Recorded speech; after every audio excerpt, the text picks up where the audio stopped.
नमस्कार दोस्तों, मैं अमित स्वागत करता हूं आप लोगों का आपके अपने यूट्यूब चैनल पीसीएस एल्गार पीवाई पे। तो कैसे हैं आप लोग?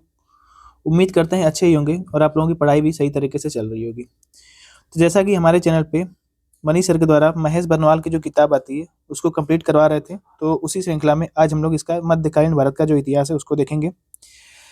देखिए, मध्यकालीन भारत का जो इतिहास है इससे आरओ के एग्जाम में काफ़ी ज़्यादा क्वेश्चन आते हैं। अभी हम लोगों ने एनालिसिस किया और वहाँ पे हम लोगों को पता लगा कि जो इतिहास है, जैसे कि कुल टोटल इतिहास 3 इतिहास है, जैसे कि आपका प्राचीन भारत, मध्यकालीन भारत और आधुनिक भारत। तो सबसे ज़्यादा जो क्वेश्चन है वो आपका मध्यकालीन भारत से आते हैं, इसीलिए हम लोगों ने यहाँ पे जो मध्यकालीन का वीडियो है इसको बनाना ज़रूरी समझा था। ठीक है? ये आप लोगों के लिए है, आप लोग इसको अच्छे से पढ़िए और आप लोगों को वीडियो कैसा लगा इसको कमेंट में करके जरूर बता दीजिएगा। ठीक है? तो चलिए आज का जो वीडियो है इसको शुरू करते हैं। देखिए, शुरू करने से पहले आप लोगों से एक छोटा-सा अनुरोध है कि अगर आप लोग हमारे चैनल पर नए हैं और अभी तक हमारे चैनल को सब्सक्राइब नहीं किया है, तो प्लीज़ हमारे चैनल को सब्सक्राइब कर लीजिए। ठीक है? चलिए, सबसे पहले हम लोग देख लेते हैं भारत पर जो मुस्लिम आक्रमण हुए थे उससे संबंधित यहाँ पे चीज़ें जो दी गई हैं उसको। अगर हम लोग यहाँ पे देखें तो भारत पर जो पहला आक्रमण हुआ था, किसने किया था? तो अरब वालों ने किया था। ठीक? बस इतना ध्यान रखिएगा। लोग अरब निवासी थे, सबसे पहले भारत पर आक्रमण किए थे। 711 में भारत पर सबसे पहले आक्रमण किसने किया था? जो अरब वाले थे, तो उबैदुल्ला उनका नाम है। ठीक है? उबैदुल्ला नाम। 712 में अगर यहाँ पे देखा जाए तो मोहम्मद बिन कासिम सिंध के एक राजा दाहिर थे, उनके ऊपर थट्टा के पास आक्रमण किया और वहाँ पे एक बंदरगाह था, देवल बंदरगाह, जिसको उसने अधिकार में ले लिया था। ठीक? इस चीज़ को ध्यान रखिएगा। सिंध के क्षेत्रों में मोहम्मद बिन कासिम ने अंतिम जो विजय है वो कहाँ प्राप्त की थी? तो मुल्तान, जिसको हम लोग स्वर्ण नगरी के नाम से जानते थे पहले। ठीक है? वहाँ पे विजय प्राप्त की थी।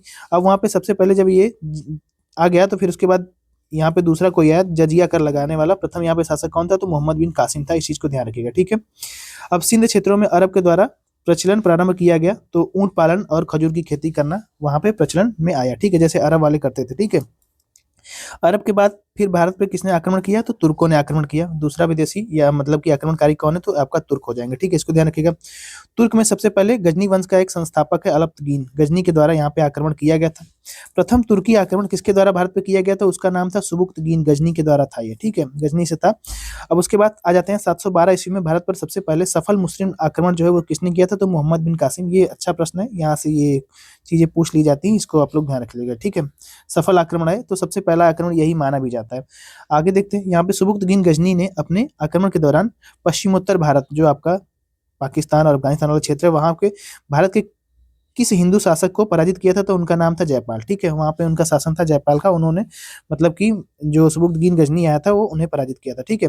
मोहम्मद महमूद गजनवी के द्वारा 1025 में सोमनाथ मंदिर पर किया गया आक्रमण के दौरान गुजरात का शासक कौन था? तो भीम प्रथम था।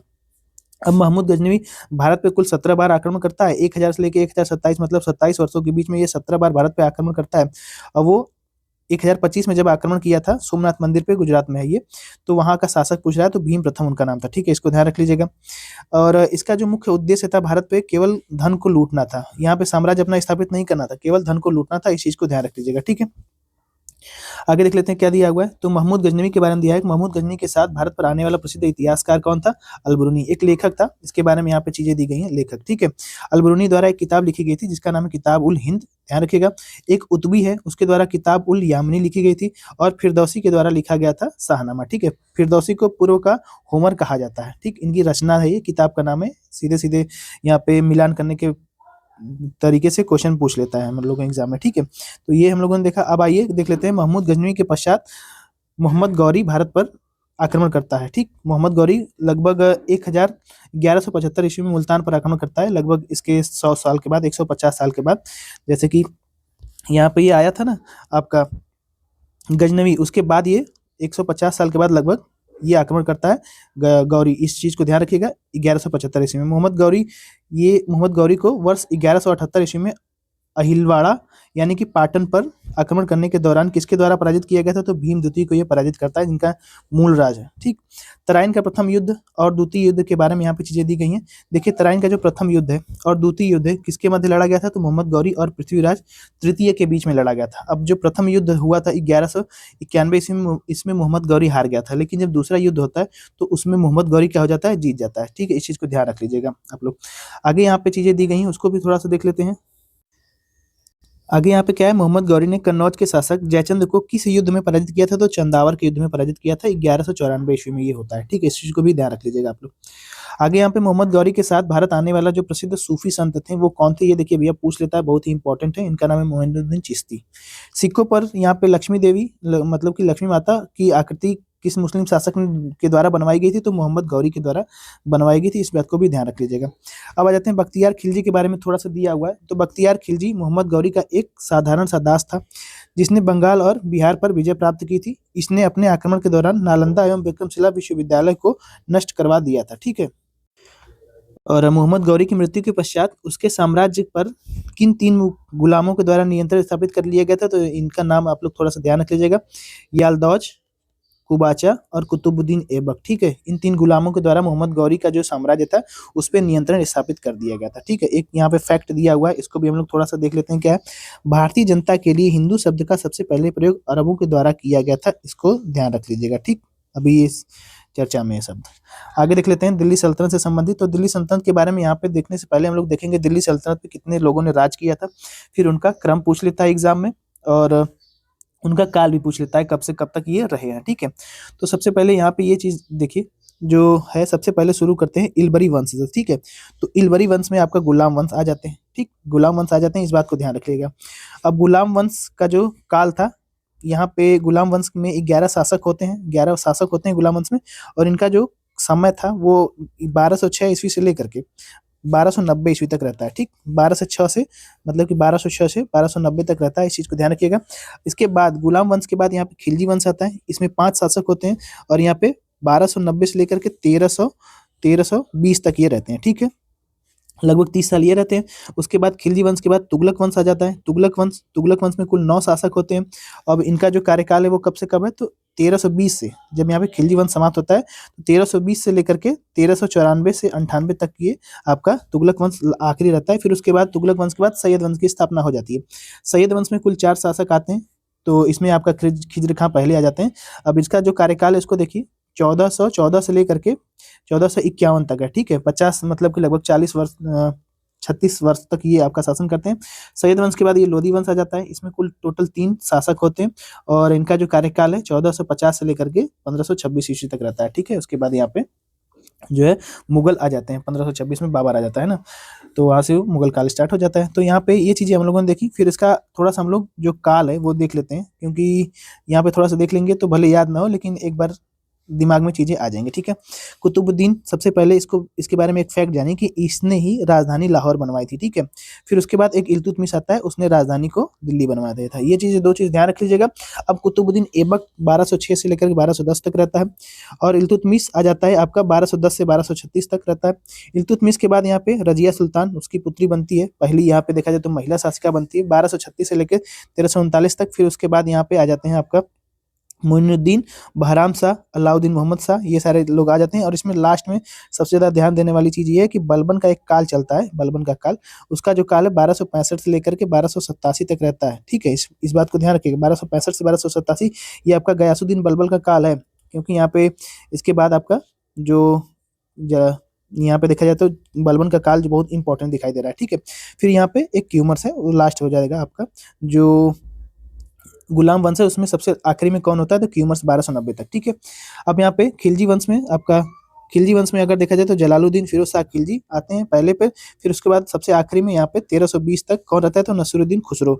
इसमें एक आपका अलाउद्दीन खिलजी है, ये बहुत ही इंपॉर्टेंट है, 1296 से लेकर 1316 तक ये रहता है, इस बात को ध्यान रखिएगा, बहुत ही इंपॉर्टेंट है इसका कार्यकाल। ठीक है, फिर तुगलक वंश आ जाते हैं, तो यहाँ पे देखा जाए तो गयासुद्दीन तुगलक, मोहम्मद बिन तुगलक, फिरोज शाह तुगलक, और फिर गयासुद्दीन तुगलक द्वितीय, अबू बकर, और एक आ जाते हैं यहाँ पे मोहम्मद शाह। इनका कार्यकाल याद कर लीजिएगा, बाकी बाकी यहाँ पे आगे जब आएगा ये तो हम लोग देख लेंगे। ठीक है, जो इंपॉर्टेंट था उसको बताना है। फिर उसके बाद सैयद वंश में आ जाते हैं खिज्र खां, इसकी स्थापना खिज्र खां के द्वारा की गई थी, यही पूछ लेता है इसमें। ठीक है, लोधी वंश में बहलोल लोधी इंपॉर्टेंट है, सिकंदर लोधी और इब्राहिम लोधी। ठीक, इब्राहिम लोधी का जो कार्यकाल है 1517 से लेकर 1526 तक रहता है। यहाँ पे जब बाबर आता है उसके बाद ये चीजें समाप्त हो जाती हैं। ठीक है, अब यहाँ पे एक फैक्ट मिल रहा है, दिल्ली सल्तनत का वास्तविक जो संस्थापक है, देखिए 2 को माना जाता है, एक इल्तुतमिश है। इल्तुतमिश दिल्ली सल्तनत का वास्तविक संस्थापक माना जाता है, 1210 से लेकर 1234 तक ये रहता है।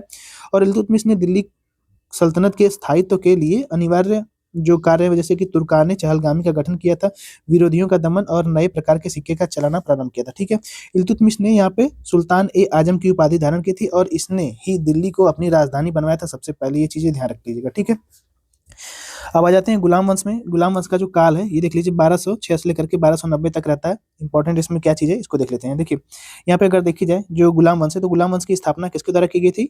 कुतुबुद्दीन ऐबक के द्वारा, और इसने अपना राज्याभिषेक 25 जून 1206 को लाहौर में करवाया था। ठीक है, इस बात को ध्यान रख लीजिएगा। ऐबक ने अपने साम्राज्य की राजधानी सबसे पहले लाहौर बनाई थी, उसके बाद यहाँ पे आ जाता है जब दिल्ली राजधानी बनती है तब। ठीक है, आगे यहाँ पे बताया गया है कि भारत में तुर्की राज्य का संस्थापक कुतुबुद्दीन ऐबक को माना जाता है। ये चीजें ध्यान रख लीजिएगा, तुर्की राज्य का सबसे पहले भारत में संस्थापक ऐबक को माना जाता है। कुतुबुद्दीन ऐबक ने कभी यहाँ पे सुल्तान की उपाधि जो है कि वो धारण नहीं की थी, बस वो केवल मलिक और सिपा सलाहदार का जो पद है उसको धारण किया हुआ था। ठीक है, ऐबक को उदारता का क्या कहा जाता है? मतलब कि दान देने, सबसे अधिक दान देता था तो इसे लाख बख्श की उपाधि दे दी गई। बस इस बात को ध्यान रखिएगा। और ये क्या करता था? बहुत सुरीली आवाज में कुरान को पढ़ता था, तो इसीलिए इसका नाम कुरान खां भी रख दिया गया था। इसके नाम से एक मस्जिद बनी है, प्रथम मस्जिद कुव्वतुल इस्लाम की स्थापना इसी ने करवाई थी, कुतुबुद्दीन ऐबक ने। इस बात को भी ध्यान रख लीजिएगा। ठीक है, कुतुबुद्दीन ऐबक ने सूफी संत ख्वाजा मोइनुद्दीन बख्तियार काकी के नाम पर कुतुब मीनार का निर्माण करवाया था। ये भैया क्वेश्चन बहुत ही इंपॉर्टेंट है, ये सीधे सीधे एग्जाम में पूछ लेता है, लोग कंफ्यूज हो जाते हैं कि किसने बनवाया था। ठीक है, इस बात को ध्यान रखिएगा, कुतुबुद्दीन ऐबक ने बनवाया था। किसके नाम पे? तो सूफीदुन, एक मतलब कि सूफी संत थे कुतुबुद्दीन बख्तियार काकी, उनके नाम पे बनवाया गया था। इस बात को ध्यान रख लीजिएगा, इंपॉर्टेंट फैक्ट है ये। ठीक है, आगे ऐबक की मृत्यु यहाँ पे कब होती है? तो ऐबक की मृत्यु 1210 ईस्वी में हो जाती है। चौगान खेलते समय, घोड़े पे बैठ के चौगान खेला जाता है ना, उसको खेलते समय इसकी मृत्यु हो गई थी। कुतुबुद्दीन ऐबक की मृत्यु के बाद उसका एक पुत्र था आराम सा, वो अपदस्थ करके गुलाम वंश का अगला क्या बनता है? तो शासक बनता है। कौन बनता है? तो इल्तुतमिश बनता है। ठीक है, एक चीज यहाँ पे ध्यान रखिए, कुतुबुद्दीन ऐबक का एक पुत्र था आराम सा, उसको हटा करके गुलाम वंश का स्थापना की जाती है इल्तुतमिश के द्वारा। ठीक है, इस बात को ध्यान रख लीजिएगा, इंपॉर्टेंट है ये, क्योंकि इसके बाद गुलाम वंश आ जाएगा। ये गुलाम था ना इल्तुतमिश, कुतुबुद्दीन ऐबक का। अब यहाँ पे कह रहा है कि इल्तुतमिश सुल्तान बनने से पूर्व किस प्रांत का सूबेदार था? तो बदायूं का था। दिल्ली सल्तनत का वास्तविक संस्थापक किसे माना जाता है? तो इल्तुतमिश को माना जाता है। ठीक है, और दिल्ली सल्तनत का जो प्रथम सुल्तान था जिसने दिल्ली को अपनी राजधानी बनवाई, वही आपका क्या हो जाएगा? इल्तुतमिश हो जाएगा। बहुत ही इंपॉर्टेंट फैक्ट है ये। ठीक है, बगदाद के खलीफा से सुल्तान की उपाधि प्राप्त की थी इल्तुतमिश से। इल्तुतमिश ने 14 योग्य तुर्क गुलामों को मिला करके एक दल का गठन किया था, तुर्काने चहलगामी। ठीक है, जिसे दल चालीसा या चालीसा दल के नाम से जाना जाता है। ये चीजें यहाँ पे इंपॉर्टेंट थी। ठीक, आगे देख लेते हैं। मंगोल आक्रमणकारी ने चंगेज खां भारत के उत्तर पश्चिमी सीमा पर किसके शासनकाल में आक्रमण किया था? तो इल्तुतमिश के शासनकाल में। बस इतना ध्यान रखिएगा कि मंगोल का आक्रमणकारी था चंगेज खां, उसने इल्तुतमिश के शासनकाल में आक्रमण किया था। ठीक है, इल्तुतमिश ने भारत में इक्ता व्यवस्था प्रारंभ की थी, इसको भी ध्यान रख लीजिएगा। इक्ता व्यवस्था भारत में किसने प्रारंभ की थी? इल्तुतमिश ने। इक्ता एक अरबी शब्द है जिसका अर्थ होता है भूमि को लेने वाला इक्तेदार। ठीक, भूमि दान में दी गई, मतलब इसको इक्तेदार को दे दी गई है। ये इक्ता व्यवस्था इल्तुतमिश ने प्रारंभ की थी। ठीक है, अब 1236 ईस्वी में दिल्ली सल्तनत की गद्दी पर प्रथम अंतिम जो है महिला एक बैठती है जिसका नाम है रजिया सुल्तान। इल्तुतमिश की पुत्री थी ये, 4 वर्षों के लिए बैठती है, उसके बारे में यहाँ पे बताया गया रजिया सुल्तान। ठीक है, 1236 से 1240 तक रहती है। रजिया के बनने के मतलब रजिया जो है सुल्तान बनने के बाद गुलाम याकूत को किस पद पर नियुक्त किया गया था? अमीर आखुर। ठीक है, गुलाम याकूत एक इसके समय में सेना था, मतलब सेना नायक था, उसको आमिर आखुर के पद पर नियुक्त किया गया था। इस बात को ध्यान रखिएगा। ठीक है, रजिया के समय रजिया सुल्तान के विद्रोही अमीर ने रजिया की हत्या करवा दी, जिसे दिल्ली सल्तनत गद्दी पर मिल गई किसको? तो बहराम शाह को प्राप्त हो जाती है। ठीक है, अब बहराम शाह के शासन काल में नायाब ए मुमालिक पद का सृजन किया जाता है। नायाब ए मुमालिक पद का सृजन सीधे सीधे पूछ लेता है किसके शासन काल में होता है? तो ये आपका बहराम शाह के शासन काल में होता है। ठीक है, जिसमें संपूर्ण अधिकार निहित होते थे और इस पद पर सबसे पहले एतगीन को नियुक्त किया गया था। इनका भी नाम याद कर लीजिएगा, एतगीन को। ठीक, अब दिल्ली सल्तनत के किस शासक ने बलबन को नायबे मुमालिक पद पर नियुक्त किया था? तो नसरुद्दीन महमूद। ठीक, बलबन को उल्लू खां की उपाधि किसने दी थी? तो नसरुद्दीन महमूद ने दी थी। ठीक है, उल्लू खां, बलबन को उल्लू खां की उपाधि मिल गई। ठीक है, अब दिल्ली का सुल्तान बनने के पश्चात तुर्काने चहलगामी को किसने समाप्त कर दिया था? तो बलबन ने तुर्काने चहलगामी को समाप्त कर दिया था। तो जब दिल्ली पर यहाँ पे बलबन का राज होता है तो वो आपका जो दल चालीसा है उसको समाप्त कर देता है। इस बात को ध्यान रख लीजिएगा, ये पूछ लेता है, डायरेक्ट पूछ लेता है। आगे कह रहा है कि अपने विरोधियों के प्रति कठोर और लौह, यही एक बोला जाता है। लख और रौ मतलब कि लौह और रक्त की नीति किसने अपनाई थी? तो बलबन ने अपनाई थी। ठीक है, इसको ध्यान रखिएगा। बलबन प्रथम सुल्तान था जिसने राजत्व के सिद्धांत को प्रतिपादित किया और उसने राजत्व को नियाबते खुदाई यानी कि ईश्वर के द्वारा जो प्राप्त होता है राजा को, मतलब कि जिल्ले इलाही ईश्वर की छाया कहा है। ठीक है, तो राजा को इसने सब कुछ माना है, ईश्वर के द्वारा प्राप्त यहाँ पे माना है, और यहाँ पे जिल्ले इलाही मतलब ईश्वर की छाया भी इसने ही माना। ठीक है, बलबन ने। अब आगे कह रहा है कि सिजदा एवं पैबोस एक प्रथा है, इसको किसने प्रारंभ किया था? तो बलबन ने। ठीक है, यहाँ पे झुक करके या फिर जमीन पर लेट करके प्रणाम करने वाली ये होती है सिजदा और पापोस। ठीक है, बलबन ने किस नाम से एक सैन्य विभाग की स्थापना की थी? दीवाने अर्ज। ये डायरेक्ट पूछ लेता है, इसको भी ध्यान रख लीजिएगा। दीवाने अर्ज की स्थापना बलबन के द्वारा की गई है। गुलाम वंश का अंतिम शासक कौन था? तो यहाँ पे देखा जाए तो शमसुद्दीन क्यूमर्स, इस बात को भी ध्यान रखिएगा। एक यहाँ पे फैक्ट दिया हुआ है छोटा सा, इसको देख लेते हैं। नसरुद्दीन मोहम्मद एक शांत स्वभाव वाला व्यक्ति था। इतिहासकार सिराज ने इसे दिल्ली का आदम सुल्तान भी कहा है। तो सिराज ने इसे दिल्ली का आदम सुल्तान कहा है, इस बात को भी ध्यान रखिएगा। ठीक है, अब आ जाते हैं खिलजी वंश। खिलजी वंश में सबसे ज्यादा इंपॉर्टेंट तो आपका अलाउद्दीन खिलजी है, लेकिन यहाँ पे इसकी स्थापना जो है खिलजी वंश की 1290 तक होती है और 1320 तक ये शासन चलता है। ठीक है, खिलजी वंश का। अब यहाँ पे खिलजी वंश के बारे में थोड़ा सा एक दो फैक्ट है, उसको देख लेते हैं जल्दी से। तो गुलाम वंश के पश्चात यहाँ पे 1290 में खिलजी वंश आता है। जलालुद्दीन फिरोज शाह खिलजी इसकी स्थापना करते हैं, और यहाँ पे देखा जाए तो रक्त और लौ की जो नीति है उसको त्याग करके उदारता की नीति किसने अपना दी थी? तो जलालुद्दीन फिरोज शाह खिलजी। ठीक है, खिलजी वंश ने अपनाई थी। अब 1296 में कड़ा यानी कि एक मणिपुर स्थान है, वहां पे जलालुद्दीन की हत्या कर दी जाती है, ये आपका अलाउद्दीन खिलजी के द्वारा। ठीक है, अब यहाँ पे अलाउद्दीन खिलजी आ गया। अलाउद्दीन खिलजी का यहाँ पे अली गुरसप मुख्य बचपन का नाम था, इसको ध्यान रख लीजिएगा। अलाउद्दीन खिलजी ने यहाँ पे दिया है, जलालुद्दीन के पश्चात अलाउद्दीन खिलजी ने अपना राज्याभिषेक कहाँ करवाया था? तो बलबन के लाल महल में करवाया था। ठीक, अब अलाउद्दीन एक साम्राज्यवादी शासक था जिसने विश्व विजय प्राप्त करके साथ साथ एक नए धर्म की स्थापना भी की थी। ठीक है, अलाउद्दीन के बारे में यहाँ पे फैक्ट है, इंपॉर्टेंट है, ध्यान रखिएगा। ठीक है, ये विश्व विजय प्राप्त करना चाहता था और इसने एक नए धर्म की भी स्थापना करना चाहता था। आगे यहाँ पे बताया गया राज्याभिषेक के पश्चात, राज्याभिषेक जब हो गया तो सिकंदर सानी यानी कि दूसरा सिकंदर की उपाधि ये धारण करता है अलाउद्दीन खिलजी। ठीक है, इस बात को ध्यान रखिएगा। सुल्तान बनने के बाद अलाउद्दीन ने प्रथम आक्रमण कहाँ पे किया था? तो कायर मतलब कि रायकर्ण। रायकर्ण कहाँ का क्षेत्र है? ये गुजरात का क्षेत्र है। ठीक है, वहां पे सबसे पहले अलाउद्दीन आक्रमण करता है। अलाउद्दीन का यहाँ पे सेनापति देखा जाए तो मलिक काफूर है, बहुत इंपॉर्टेंट नाम है, इसको ध्यान रख लीजिएगा। गुजरात विजय के पश्चात यहाँ पे नुसरत खां के द्वारा 1000 दिनार में ये खरीदा गया था। ठीक है, इसलिए इसे 1000 दिनारी के नाम से भी जानते हैं। तो 1000 दिनारी के नाम से डायरेक्ट पूछ सकता है कौन था? तो मलिक काफूर था। ठीक है, आगे यहाँ पे क्या बताया गया कि वर्ष 1303 में अलाउद्दीन के द्वारा चित्तौड़ पर आक्रमण करने के समय वहां का राजा कौन था? तो राजा रतन सिंह था, जैसा कि पद्मावत में आप लोग देखे होंगे, मूवी है, और इसको जायसी ने लिखा भी था, इस बात को आप लोग जानते होंगे।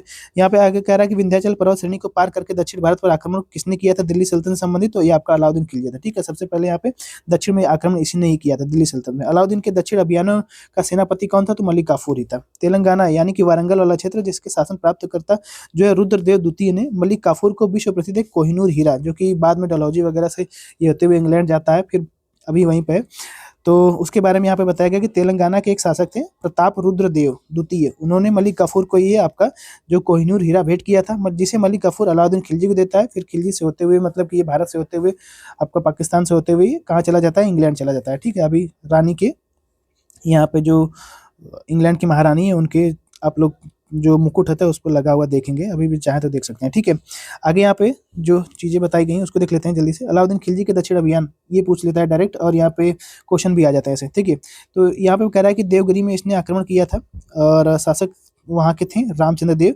अभियान का नेतृत्व मलिक गफूर ने किया था 1307 ईस्वी। ठीक, वारंगल में जब आक्रमण किया था तो प्रताप रुद्रदेव थे, मलिक गफूर आक्रमण किया था 1309 ईस्वी में।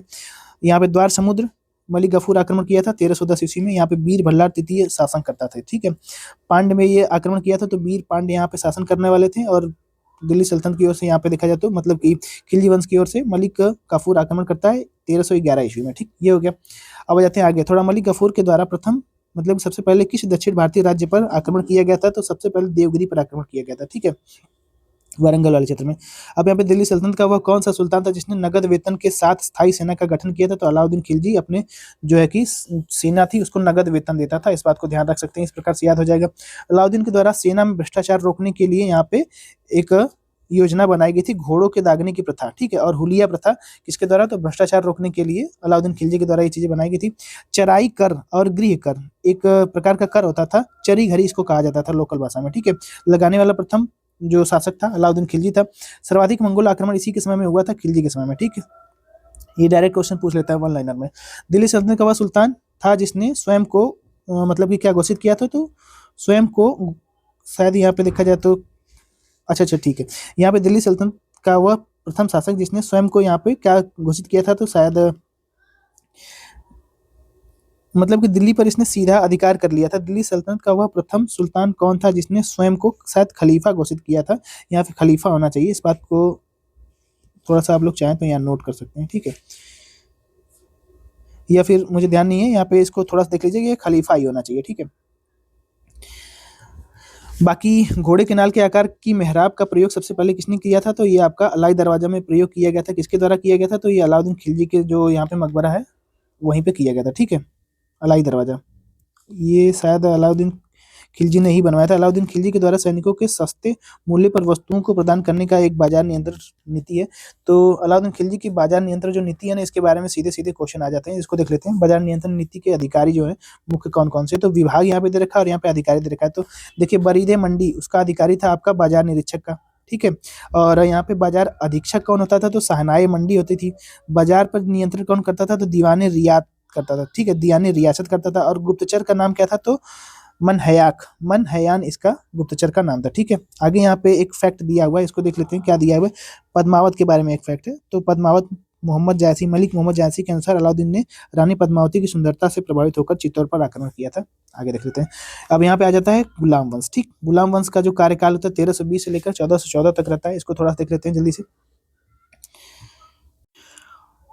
तो देखिए, तुगलक वंश में शुरू करते हैं हम लोग। यहाँ पे सबसे पहले देखिए 1320 ईस्वी में तुगलक वंश की स्थापना किसके द्वारा की जाती है, तो गयासुद्दीन महमूद तुगलक के द्वारा, ठीक है, जिसका नाम है गाजी, इसकी उपाधि है, ठीक। सल्तनत काल में यहाँ पे नहरों का निर्माण तथा डाक व्यवस्था का सबसे पहले किसने प्रारंभ किया था, तो गयासुद्दीन ने प्रारंभ किया था। किस सूफी संत के साथ गयासुद्दीन तुगलक के संबंध बहुत अच्छे थे, तो यहाँ पे निजामुद्दीन औलिया का, ठीक है। बंगाल के अभियान से लौटते समय गयासुद्दीन तुगलक ने अपने आदेश दिया था कि उसके दिल्ली पहुंचने से पहले ही औलिया मतलब कि जो है निजामुद्दीन औलिया दिल्ली छोड़ दें। और इस संदर्भ में निजामुद्दीन औलिया ने सुल्तान के विषय में एक शब्द बोला था, ये अभी भी बोला जाता है, हुनूज दिल्ली दूरस्थ, ठीक है, हुजूर दिल्ली अभी दूर है, ठीक है। तो दिल्ली सल्तनत का यहाँ पे सर्वाधिक विद्वान सुल्तान कौन था, तो मोहम्मद बिन तुगलक को माना जाता है। मोहम्मद बिन तुगलक के प्रमुख यहाँ पे कार्य अगर देखा जाए, जो योजना दी गई है इसकी विशेषता, तो सबसे पहले इसने राजधानी परिवर्तन की थी। ये देखिए, अरेंज करने के बारे में सीधे सीधे पूछ लेता है। तो इसने राजधानी जो है कि परिवर्तन की थी 1326 से लेकर 1327 ईस्वी के बीच में। और यहाँ पे तुगलक ने देवगिरी का नाम दौलताबाद रखकर उसकी सल्तनत की राजधानी बनाया था, ठीक है। और यह योजना असफल रही थी। 1335 ईस्वी में यहाँ पे दिल्ली पर ये दोबारा से आ जाता है। अब दोआब में कर वृद्धि, दोआब मतलब दो नदियों के बीच का क्षेत्र होता है, वहाँ पे अगर कर को बढ़ा देंगे आप लोग तो कोई प्रभाव नहीं पड़ने वाला। लेकिन फिर यहाँ पे ये हुआ था कि यह योजना भी इसकी असफल हो गई थी, क्योंकि 1327 ईस्वी में यहाँ पे उस समय अकाल पड़ गया था। अब अकाल पड़ जाएगा तो कहीं पे भी जो है कि फसल नहीं उपजेगी, ठीक है। तो इसका ये भी जो है कि योजना फेल हो जाती है। आगे कह रहा है कि सांकेतिक मुद्रा का प्रचलन, तो इसने एक सांकेतिक मुद्रा चलाई थी 1330 ईस्वी में। तो चांदी की कमी हो जाने के कारण ये भी इसका जो है कि योजना, ये भी इसकी योजना असफल हो जाती है, ठीक है। और एक खुरासान पे अभियान करता है, आपका भारत का उत्तर पश्चिमी क्षेत्र है खुरासान, वहां पे अभियान करता है। तो विजय क्या होता है, खुरासान विजय के प्राप्त होने के लिए तुगलक ने 3,70,000 सैनिकों का गठन करके एक वर्ष के अग्रिम वेतन प्रदान किया था, ठीक है। फिर ये भी वहाँ पे असफल हो जाता है। फिर कराची अभियान करता है 1337 से लेकर 1368 के बीच में। तो तुगलक ने खुसरो मलिक के नेतृत्व में 1 लाख सैनिक भेजा था, जो कि मौसमी दशा खराब होने के कारण यह योजना भी असफल हो जाती है, ठीक है। तो इसका 5 अभियान दिया गया, वो सभी असफल हो जाते हैं, उसके बारे में यहाँ पे दिया गया, ठीक है। आगे यहाँ पे दिया गया है कृषि के विकास के लिए आमीर कोही की स्थापना इसके द्वारा की जाती है, मोहम्मद बिन तुगलक के द्वारा। भारत में सबसे पहले सांकेतिक मुद्रा कौन चलाता है, तो मोहम्मद बिन तुगलक चलाता है। मोरक्को का एक यात्री था इब्ने बतूता, ये मोहम्मद बिन तुगलक के कार्यकाल में आया था 1333 ईस्वी में, ठीक है। इसने एक पुस्तक लिखी थी जिसका नाम है किताबुल रहला, ठीक है, इब्ने बतूता के द्वारा लिखी गई है। मोहम्मद बिन तुगलक के काल में ही सल्तनत में विद्रोह कर 1336 ईस्वी में हरिहर और बुक्का, एक यहाँ पे देखा जाए तो हरिहर और बुक्का यहाँ पे शासक हैं, तथा 1347 ईस्वी में हसन गंगू ने बहमनी साम्राज्य की स्थापना कर दी थी, ठीक है। इसको भी ध्यान रखिएगा, 1336 में यहाँ पे हरिहर और बुक्का के द्वारा बहमनी साम्राज्य की स्थापना की जाती है। 1337 में हसन गंगू भी इसमें जुड़ जाते हैं, ठीक है। अब यहाँ पे होली के त्यौहार के लिए सार्वजनिक उत्सव में भाग लेने वाला दिल्ली का प्रथम सुल्तान कौन था, तो ये मोहम्मद बिन तुगलक ही था। होली का त्यौहार भी मनाता था, ठीक है, जैसे कि हिंदुओं का त्यौहार है ये। और यहाँ पे जैन संत के साथ मोहम्मद बिन तुगलक के संबंध में घनिष्ठ थे। तो जिन प्रभा सूरी का जो मतलब कि यहाँ पे ये पूछ रहा है कि जैन संत थे जीन प्रभासूरी, उनका संबंध मोहम्मद बिन तुगलक से काफी अच्छा था। ठीक है, तो मोहम्मद बिन तुगलक की मृत्यु के बाद यहाँ पे देखा जाए तो अभियान के दौरान, किस अभियान के दौरान इसकी मृत्यु हुई थी, तो सिंध पे ये अभियान करता है। 1351 ईस्वी में इसकी मृत्यु हो जाती है। सबसे पहले लोक निर्माण विभाग की स्थापना किसके शासनकाल में होती है, तो फिरोज शाह तुगलक के शासनकाल में लोक निर्माण विभाग की स्थापना होती है। ये डायरेक्ट क्वेश्चन पूछ लेता है। ठीक है, ये हो गया। और यहाँ पे टोपरा तथा मेरठ का 2 अशोक का अभिलेख है, उसको किस शासक के द्वारा दिल्ली लाया गया था, तो फिरोज शाह तुगलक के द्वारा ये दिल्ली लाया गया था। ठीक है, इसको ध्यान रख लीजिएगा। अब सबसे अधिक गुलाम किस सुल्तान के दरबार में रहा करते थे, तो सबसे अधिक यहाँ पे देखा जाए तो गुलाम फिरोज शाह तुगलक के दरबार में रहा करते थे। ब्राह्मणों पर जजिया कर लगाने वाला प्रथम मुस्लिम शासक कौन है, तो फिरोज शाह तुगलक। क्योंकि यहाँ पे देखा जाए तो जो जजिया कर है एक आपका प्रकार का धार्मिक कर है, ये ब्राह्मणों पर सबसे पहले किसने लगाया था, फिरोज शाह तुगलक ने लगाया था। हक ए शर्ब नामक सिंचाई कर लगाने वाला दिल्ली का प्रथम सुल्तान कौन था, तो फिरोज शाह तुगलक था। और फिरोज शाह तुगलक के काल में यहाँ पे कुछ विभाग की स्थापना की गई है, ये भी डायरेक्ट पूछ लेता है कौन कौन से विभाग है। देखिए, दीवाने बंदगान, जिसमें हम लोग जो दास होते हैं उसकी देखरेख के लिए यहाँ पे देखा जाए तो ये प्रयोग किया जाता था। दीवाने बंदगान किसने बनाया था, तो फिरोज शाह तुगलक ने। और दीवाने इस्तिहाक, ये आपका पेंशन देने के लिए होता था, इसको भी तुगलक ने बनाया था। दीवाने खैरात, एक यहाँ पे असहाय जो लोग होते हैं उनके लिए हॉस्पिटल होता है ये, तो ये आपका क्या हो जाएगा, तो किसने स्टार्ट किया था, फिरोज शाह तुगलक ने स्टार्ट किया था। दिल्ली सल्तनत के सुल्तान वंश का अंतिम शासक कौन है, तो नसरुद्दीन महमूद। नसरुद्दीन महमूद तुगलक वंश का अंतिम यहाँ पे शासक माना जाता है दिल्ली सल्तनत में। ठीक है, अब यहाँ पे एक छोटा सा फैक्ट दिया गया है। नसरुद्दीन महमूद के शासनकाल में मध्य एशिया के महान सेना नायक, जिसको तैमूर के नाम से जानते हैं, तैमूर ने वर्ष 1398 ईस्वी में भारत पर आक्रमण किया था। इसको भी थोड़ा सा ध्यान रख लीजिएगा। ठीक है, अब आ जाते हैं सैयद वंश। सैयद वंश का जो कार्यकाल होता है ये इंपॉर्टेंट है, 1414 से लेकर 1450 तक। ठीक है, 51 तक, यानी कि 37 साल तक ये रहता है इसको। तथा लोधी वंश 1451 से 26 तक। ठीक है, दोनों को एक ही में दे दिया है। लगभग यहाँ पे देखा जाए तो 100 साल, 100 आप लोग मान लीजिए कि 110 साल का, 116 साल वैसे हो गया। ठीक है, एक ही में दिया है, इसको देख लेते हैं। देखिए, यहाँ पे 1414 ईस्वी में दौलत खां को पराजित करके खिज्र खां ने यहाँ पे सैयद वंश की स्थापना की थी। इसको ध्यान रख लीजिएगा, सैयद वंश की स्थापना 1414 में होती है। और कौन करता है, तो खिज्र खां करता है। ठीक है, अब रैयत आला एक उपाधि है, इसको खिज्र खां ने अपने लिए प्राप्त किया था। ठीक है, सल्तनत काल में शासन करने वाला एकमात्र सिया कौन था, तो ये इसको ध्यान रख लीजिएगा, सैयद वंश। ठीक, सैयद वंश का सबसे योग्य शासक मुबारक शाह था। इसने तारीख मुबारक शाही के लेखक याहिया बिन अहमद सरहिंदी को संरक्षण प्राप्त किया था। ये डायरेक्ट क्वेश्चन पूछ लेता है। ठीक है, अब दिल्ली सल्तनत में प्रथम अफगान राज्य के रूप में लोधी वंश की स्थापना किसके द्वारा की गई थी, तो बहलोल लोधी के द्वारा लोधी वंश की स्थापना की जाती है। लोधी वंश के मुख्य यहाँ पे शासक कौन है, तो बहलोल लोधी 1451 से लेकर के 89 तक है। सिकंदर लोधी 1489 लेके 1500 मतलब कि 1517 तक है। और इब्राहिम जो लोधी है आपका 1517 से लेकर के 1526 ईस्वी तक रहते हैं। ठीक है, इसके बाद बाबर आ जाता है। आगे दिल्ली सल्तनत के सुल्तानों में किसने सबसे अधिक समय तक शासन किया था, तो बहलोल लोधी ने लगभग 38 वर्ष शासन किया था। दिल्ली सल्तनत में सबसे अधिक किसी ने शासन किया था। ठीक है, अब यहाँ पे आगे पूछ रहा है कि सुल्तान के बारे में अब्दुल्ला ने अपनी पुस्तक तारीखे यहूदी में लिखा है कि वह अपने सरदारों के साथ मिलता था और वह कभी कभी सिंहासन पर नहीं बैठता था। तो बहलोल लोधी के बारे में यहाँ पे बताया गया। ठीक है, किस सुल्तान ने आगरा नगर की स्थापना की थी, तो सिकंदर लोधी ने आगरा नगर की स्थापना की थी और उससे बाद में अपनी मतलब कि उसे अपनी राजधानी भी बनाया था। ठीक है, सिकंदर लोधी ने भूमि की माप के लिए किस पैमाने के लिए जाना जाता है, तो गजे सिकंदरी, इसने भूमि के माप के लिए एक पैमाना बनवाया था। लोधी वंश का प्रथम शासक कौन माना जाता है यहाँ पे, तो सिकंदर लोधी। ठीक है, जिसने सुल्तान की उपाधि धारण की थी। अब सिकंदर लोधी ने मुसलमानों में प्रचलित एक अनेक कुप्रथा थी, मुहर्रम पर ताजिया निकालना। ठीक है, और महिलाओं को पीर मजारों पर जाने या उनकी यादों में जुलूस निकालने की जो प्रथा है उसको प्रतिबंधित कर दिया था। इस बात को ध्यान रखिएगा। ठीक है, और आगे थोड़ा सा देख लेते हैं यहाँ पे क्या है, तो सल्तनत कालीन जो वंश है उसके बारे में। तो वंश यहाँ पे सल्तनत काल है और यहाँ पे क्या है, तो कितने वर्षों तक रहते हैं, फिर संस्थापक कौन है। ठीक है, तो मामलूक वंश, जिसको गुलाम वंश के नाम से जानते हैं, 1206 से लेकर, माफ कीजिए, यहाँ पे जो मामलूक वंश का जो काल है 1206 लेकर 1290 तक रहता है। ये कुल 84 वर्ष रहते हैं और ऐबक इसकी स्थापना करता है। ठीक है, खिलजी वंश का संस्थापक कौन है, तो जलालुद्दीन खिलजी को माना जाता है, 30 वर्ष तक शासन करते हैं। तुगलक वंश तो गयासुद्दीन तुगलक के द्वारा। सैयद वंश किसके द्वारा, तो खिज्र खां के द्वारा, अभी हम लोगों ने देखा। लोधी वंश बहलोल लोधी के द्वारा। ठीक है, तो लोधी वंश लगभग 76 वर्ष तक शासन करते हैं और सबसे अधिक यहाँ पे जो शासन करने का काल है वो 84 वंश मामलूक वंश का है। ठीक है, आगे दिल्ली सल्तनत के वंशों में सर्वाधिक शासनकाल तुगलक का तथा न्यूनतम शासनकाल किसका रहा, तो खिलजी का रहा है। ठीक, खिलजी के यहाँ पे देखा जाए तो 30 वर्ष ही है। ठीक है, आगे यहाँ पे कह रहा है कि भारतीय संगीत पर प्रथम फारसी ग्रंथ लज्जते सिकंदर शाही की रचना किसने की है? तो सिकंदर लोदी ने की है। डायरेक्ट क्वेश्चन पूछ लेता है। सिकंदर लोदी किस नाम से कविताएं लिखा करता था? तो गुलरुखी के नाम से ये कविता लिखा करता था। लोदी वंश के साथ साथ दिल्ली का अंतिम यहाँ पर सुल्तान कौन है? तो इब्राहिम लोदी है। 1518 में लड़े गए खतौली के युद्ध में इब्राहिम लोदी को किसने पराजित किया था? तो राणा सांगा ने 1518 ईस्वी में खतौली का युद्ध हुआ था, तो इसमें इब्राहिम लोदी पराजित हो गया था महाराणा के द्वारा, मतलब कि महाराणा सांगा के द्वारा। ठीक। पानीपत के प्रथम युद्ध में बाबर ने किसे पराजित किया था? तो इब्राहिम लोदी को। सबसे पहले ये भारत में आता है तो पानी इसी के साथ पीता है, इब्राहिम लोदी के साथ। ठीक है, बाबर, इसको ध्यान रख लीजिएगा। कि सुल्तान की मृत्यु के पश्चात भारत में मुगल वंश की स्थापना हो जाती है, तो इब्राहिम लोदी जब मर जाता है तो भारत में मुगल आ जाते हैं। ठीक है। इब्राहिम लोदी दिल्ली सल्तनत का एकमात्र सुल्तान था जो रणभूमि यानी कि युद्ध में लड़ते हुए मारा गया था। ठीक। भारत पर पोलो खेलने का प्रचलन तुर्कों के द्वारा विकसित किया गया। सल्तनत काल में दत्तार बंदगान किसे कहा जाता है? तो उलेमाओं को कहा जाता था, ये बड़े पद होते थे। किस भारतीय संगीत यंत्र बजाए किस भारतीय में संगीत यंत्र तबला और सितार का प्रचलन किया था? तो आमिर खुसरो ने इसका, मतलब कि जो संगीत एक यंत्र होता है तबला और सितार, इसका प्रचलन किया था। ठीक है। और हिंदी की जो खड़ी बोली आज हम लोग जो बोलते हैं उसको आमिर खुसरो के द्वारा क्या किया गया? विकसित किया गया। एक फैक्ट यहाँ पे दिया गया, इसको थोड़ा सा देख लेते हैं।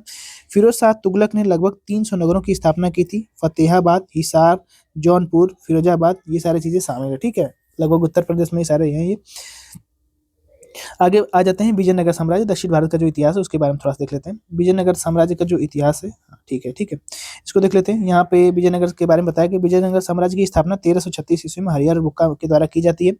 और विजयनगर के किस शासक ने चीन के सम्राट के पास अपना एक दूत भेजा था? तो हरिहर और बुक्का में से जो बुक्का है उसने चीन में अपना एक सम्राट भेजा था। ठीक है। अभिलेखों में विजयनगर जो विजयनगर का क्षेत्र है उसको अभिलेखों में किस शासक को पूर्वी पश्चिमी दक्षिण सागर का स्वामी कहा जाता है? तो बुक्का को पूर्वी पश्चिमी उत्तर दक्षिण का स्वामी कहा जाता है। ये आपका दक्षिण भारत में थे। ठीक है। हरिहर ने विजयनगर यानी कि हम्पी को अपनी दूसरी राजधानी बनाई थी।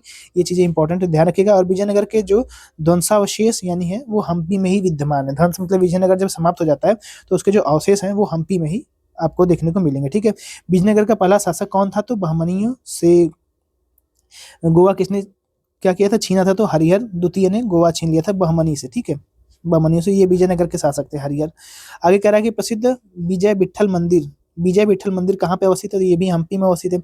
विजयनगर के राजा कृष्णदेव राय ने गोलकुंडा का युद्ध किसके साथ लड़ा था? तो कुली कुतुब शाह के द्वारा। विजयनगर के जो आपका राजा है कृष्णदेव राय, ये गोलकुंडा युद्ध लड़ते हैं कुली कुतुब शाह के द्वारा। ठीक है। अब यहाँ पे कुछ वंश के बारे में दिया गया है और यहाँ पे संस्थापक दिया गया है, उनका काल दिया गया है और सबसे लास्ट में कौन होते हैं उनको दिया गया है। ये भी डायरेक्ट पूछ लेता है, इसलिए यहाँ पे दिया गया, इसको देख लेते हैं। देखिए, संगम वंश, इसकी स्थापना हरिहर प्रथम के द्वारा की जाती है और इसका कार्यकाल जो है 1336 से लेकर के 1356 तक रहता है। यहाँ पे अंतिम शासक कौन था? तो वीरपाक्ष द्वितीय था। ठीक।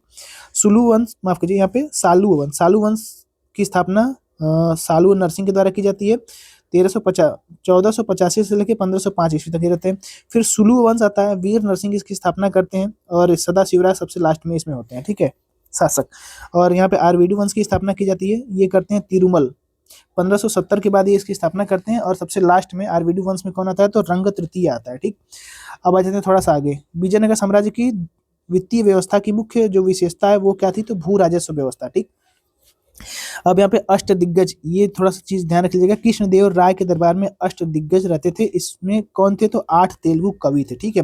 यहाँ पे अष्ट दिग्गज, अष्ट प्रधान और यहाँ पे एक और अन्य चीज थी 8 से लोगों संबंधित, वो अलग अलग है, ये चीजें पूछ लेता है। तो अष्ट जो दिग्गज थे वो किसके कार्यकाल में रहते थे? तो कृष्णदेव राय के दरबार में रहते थे। ठीक है। और ये कौन थे? तो 8 कवि थे। आगे कह रहा है कि तालीकोटा, जिसको राक्षस रानी के नाम से जानता है, उसका युद्ध हुआ था 1565 ईस्वी में। ठीक है। आगे यहाँ पे कह रहा है कि एक तरफ राज्य दिया है, संस्थापक, स्थापना वर्ष और यहाँ पे राजवंश, राजधानी। थोड़ा सा इसको छोटा करेंगे तो विलय। तो इसके बारे में थोड़ा सा पहले ऊपर पढ़ लेते हैं, फिर उसके बाद यहाँ पे आते हैं। देखिए, विजयनगर साम्राज्य के यहाँ पे यात्री, देश, शासक और विवरण दे रखा है, इसको देख लेते हैं बस केवल जल्दी से। तो निकोलस कोंटी, ये आपका यात्री था इटली का। ठीक है। पूछ लेता है किसके शासनकाल में आया था? तो देवराय प्रथम के शासनकाल में आया था और इसने जो विजयनगर जब पहुंचा था तो वहां पे विजयनगर जो शहर है उसके बारे में अपने किताब में लिखा था। ठीक है। अब्दुल रज्जाक, इसको ये कहाँ का था, तो ये फारस का था। देवराय द्वितीय के कार्यकाल में आया था। विजयनगर का सचिवालय का वर्णन करता है। पयास आया था। पयास कहाँ का यात्री है, तो पुर्तगाल का है। कृष्णदेव राय के दरबार में आया था ये, और विजयनगर के जो शिल्प व्यापार है उसका वर्णन करता है।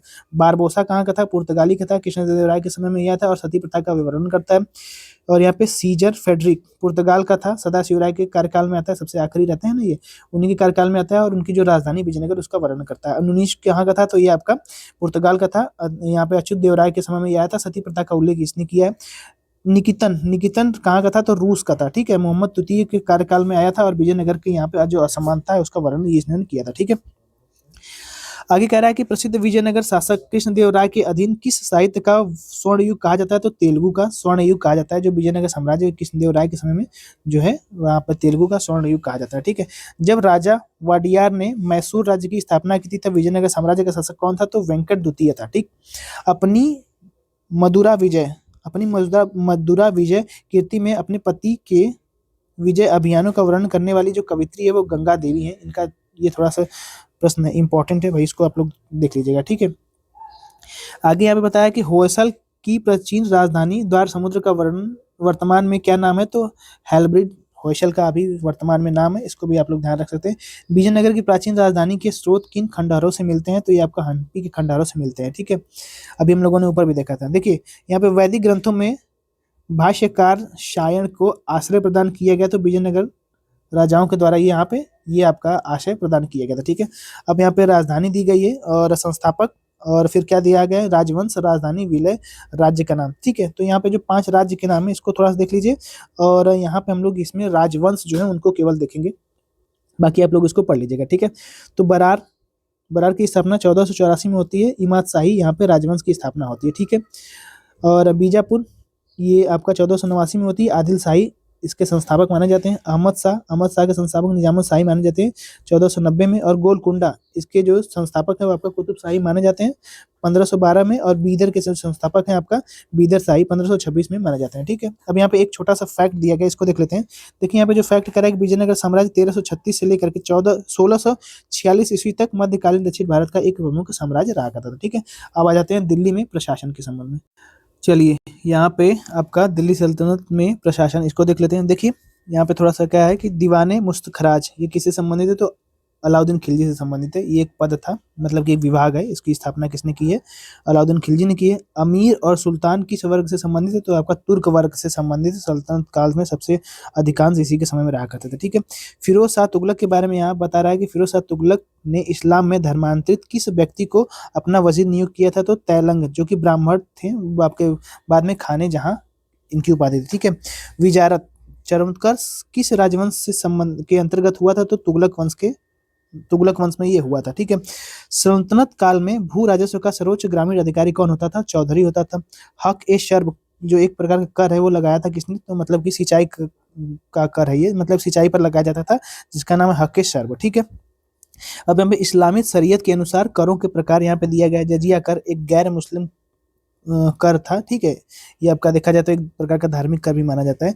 जकात जो है आपका मुसलमानों से उनके आय का 2.5% स्वैच्छिक धार्मिक कर के रूप में लिया जाता था। ठीक है, खुम्स जो होता है लूट से प्राप्त धन होती थी, इसका 1/5 हिस्सा सुल्तान खुद रखता था, और 4/5 हिस्सा जो है कि सैनिकों में बांट देता था, जो सैनिक यहाँ पे लूट कर लाते थे। ठीक है, परंतु अलाउद्दीन खिलजी के काल में ये 1/5 हिस्सा सैनिकों को दिया जाने लगा। मतलब कि पहले 4/5 था, फिर 1/5 वो सैनिकों को दिया जाने लगा, और 4/5 खुद वो रखता था। ठीक है, अब यहाँ पे खराज भी उसी प्रकार करता, तो भू राजस्व करता, ये गैर मुसलमानों से लिया जाता था। सिक्कों पर बगदाद के अंतिम खलीफा का नाम सबसे पहले किस शासनकाल में अंकित हुआ था, तो अलाउद्दीन महमूद शाह के समय में सिक्कों पर अंतिम खलीफा का नाम मिलता है। ठीक है, बगदाद का जो अंतिम खलीफा है उसका। इल्तुतमिश ने अपने शासनकाल में चांदी का टंका और तांबे का जीतल नामक 2 सिक्के चलवाए थे। ये देखिए सीधे सीधे यूपी पीसीएस में पूछा गया प्रश्न है। ठीक है, किसने चलवाया था, मतलब कि आपका टंका और जो है कि जीतल इल्तुतमिश ने चलवाया था। ठीक है, आगे कह रहा है कि सल्तनत काल में फवाजिल का तात्पर्य क्या है, तो फवाजिल देखिए यहाँ पे देखा जाए क्या होता है, ये डायरेक्ट पूछा गया है। इक्तेदारों के द्वारा सरकारी खजानों में जमा की जाने वाली जो अतिरिक्त राशि उसको फवाजिल के नाम से जानते हैं। और जबाबित का संबंध किससे है, तो आपका राजकीय कानून से संबंध है जबाबित का। दिल्ली सल्तनत में निरंकुश राजवंश की स्थापना किसने की है, बलबन ने की थी। ठीक है, आगे आ जाते हैं थोड़ा सा, यहाँ पे क्या लिखा है, दिल्ली सल्तनत के प्रमुख विभाग, तो दीवाने विजारत देखिए, अब यहाँ पे दीवाने विजारत वित्त विभाग से संबंधित है, ये डायरेक्ट पूछ लेता है कि क्या किससे संबंधित है। दीवाने रियासत, ये आपका रियासत मतलब नियंत्रण करने से संबंधित है। मुफ्त खराज आपका कृषकों पर लगाया गया एक भू राजस्व कर है, ठीक है। दीवाने कोही का मतलब होता है कृषि के विकास के लिए जो आपका विभाग बनाया गया था। दीवाने कजा आपका न्याय विभाग था। इंसा कैसे संबंधित, पत्रचार से संबंधित। अर्ज, जो दीवाने अर्ज है वो आपका सैन्य विभाग से संबंधित। रिशालत आपका विदेशी विभाग से संबंधित। बरीद किसे कहा जाता था, गुप्तचर को कहा जाता था वरीद, ठीक है। और बंदगान बंद किया जाने वाला है, ये आपका दास विभाग से संबंधित है, ठीक है। आगे बढ़ते हैं। आगे यहाँ पे क्या मिल रहा है, दिल्ली सल्तनत ने किस शासन ने इकता व्यवस्था प्रारंभ की थी, तो इकता जो है आपका इल्तुतमिश ने प्रारंभ की थी। और केंद्रीय प्रशासन, यहाँ पे दिल्ली सल्तनत काल में केंद्रीय प्रशासन की संपूर्ण शक्ति किसमें निहित होती है, तो सुल्तान में निहित है, ठीक है। सल्तनत काल में सुल्तान को सहायता प्रदान करने के लिए एक मंत्री परिषद का गठन किस नाम से जाना जाता था, मजलिस ए खलवत के नाम से जाना जाता था, जिसको मंत्री परिषद बोलते हैं अभी, ठीक है। इक्तदारों पर नियंत्रण स्थापित करने के लिए ख्वाजा नामक एक अधिकारी की नियुक्ति किसने की थी, तो बलबन ने की थी, ठीक है। और ये जो ख्वाजा थे आपका क्या करते थे, तो इक्तदार जो है उस पर नियंत्रण रखते थे, ठीक है। सल्तनत काल में भू राजस्व की दर समानता कितनी होती है, तो ये आपका 20 से 25% तक होती है। सल्तनत काल के जो प्रमुख अधिकारी हैं, मुमालिक किसको कहा जाता है, तो सैन्य विभाग। और यहाँ पे बरीद ए मुमालिक गुप्तचर विभाग। और सद्र उर सुदूर धार्मिक विभाग से संबंधित है। अमीर ए आखुर अश्वशाला से, आखुर मतलब होता है आपका जो खुर होता है ना, ये घोड़ों में होता है, तो यहाँ पे अश्वशाला से आप लोग याद कर सकते हैं। और सरे जानदार सुल्तान के अंगरक्षक होते थे, ठीक है, जानदार जान की रक्षा करते थे। आमिर हाजिब कौन था, तो दरबारी जो शिष्टाचार है उनके नियमों को लागू करने वाला होता था, ठीक है। एक यहाँ पे छोटा सा फैक्ट दिया गया, इसको देख लेते हैं। दिल्ली सल्तनत के प्रशासन में सबसे महत्वपूर्ण जो व्यक्ति है वजीर होता था, जिसके अधीन एक महालेखा परीक्षक होता था, ठीक है। अब आ जाते हैं दिल्ली सल्तनत यानी कि स्थापत्य कला एवं साहित्य से संबंधित दिल्ली सल्तनत के बारे में। तो देखिए यहाँ पे देखा जाए दिल्ली का वह सुल्तान जिसने अपनी आत्मकथा लिखी है, तो फिरोज शाह तुगलक ने खुद अपनी आत्मकथा लिखी है। अलाई दरवाजा जो है अलाउद्दीन खिलजी से संबंधित है। कुतुब मीनार की जो 5वीं मंजिल है, बाद में नष्ट हो गई थी ना बिजली गिरने से, तो 5वीं मंजिल का निर्माण किसने करवाया, तो फिरोज शाह तुगलक के द्वारा करवाया गया था। तूतीय हिंद किसको बोला जाता है, तो आमिर खुसरो को तूतीय हिंद बोला जाता है, इसको ध्यान रख लीजिएगा। इनका जन्म जो है कि एटा में हुआ था, जो कि आपका पटियाली में स्थित है। कवि, इतिहासकार और संगीतज्ञ थे, ठीक, आमिर खुसरो। भारत में कौन सा मकबरा जो सबसे पहले शुद्ध इस्लामिक शैली में बनवाया गया था, बलबन का मकबरा बनवाया गया था, इसको ध्यान रख लीजिएगा, इसमें गुम्बद थे। किताबुल हिंद के लेखक कौन है, तो अलबरूनी थे। आमिर खुसरो ने किस भाषा का विकास किया था, तो खड़ी बोली का विकास आमिर खुसरो के द्वारा किया गया। सल्तनत काल के महत्वपूर्ण निर्माण कार्य, प्रमुख इमारतें और यहाँ पे निर्माता दे रखा है। कुतुबुद्दीन ऐबक, और मतलब माफ कीजिए, कुतुबुद्दीन ऐबक ने क्या निर्माण करवाया, तो कुतुब मीनार का निर्माण करवाया। और कुव्वतुल इस्लाम मस्जिद का निर्माण ऐबक के द्वारा ही करवाया गया था, कुतुबुद्दीन ऐबक। 2.5 दिन का झोपड़ा किसने बनवाया, तो कुतुबुद्दीन ऐबक ने। सुल्तानगढ़ी का मकबरा इल्तुतमिश के द्वारा बनवाया गया था, इल्तुतमिश का मकबरा इल्तुतमिश के द्वारा खुद बनवाया गया था। हौज ए शमसी, जिसको हम लोग शमसी ईदगाह कहते हैं, ये इल्तुतमिश के द्वारा बनाया गया था। बलबन ने खुद अपना बलबन का मकबरा बनाया था। सीरी का किला किसने बनाया था, अलाउद्दीन खिलजी ने। हौज ए अलाई अलाउद्दीन खिलजी के द्वारा। जमानत खाना मस्जिद अलाउद्दीन खिलजी के द्वारा। हजरत सितून अलाउद्दीन खिलजी के द्वारा। अलाई दरवाजा अलाउद्दीन खिलजी के द्वारा। और ऊखा मस्जिद मुबारक शाह खिलजी के द्वारा बनवाया गया था।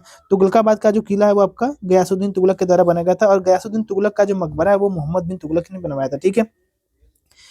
आगे यहाँ पे ग्रंथ के लेखक दे रखा है, इसको देख लेते हैं। देखिए यहाँ पे ग्रंथ का नाम है, यहाँ पे लेखक का नाम है, इसको देख लेते हैं, ठीक है। संगीत राज एक ग्रंथ है, उसके लेखक आपका राणा कुंभा है। और यहाँ पे रागमाला के लेखक पुंडरीक विट्ठल के नाम से जाने जाते हैं।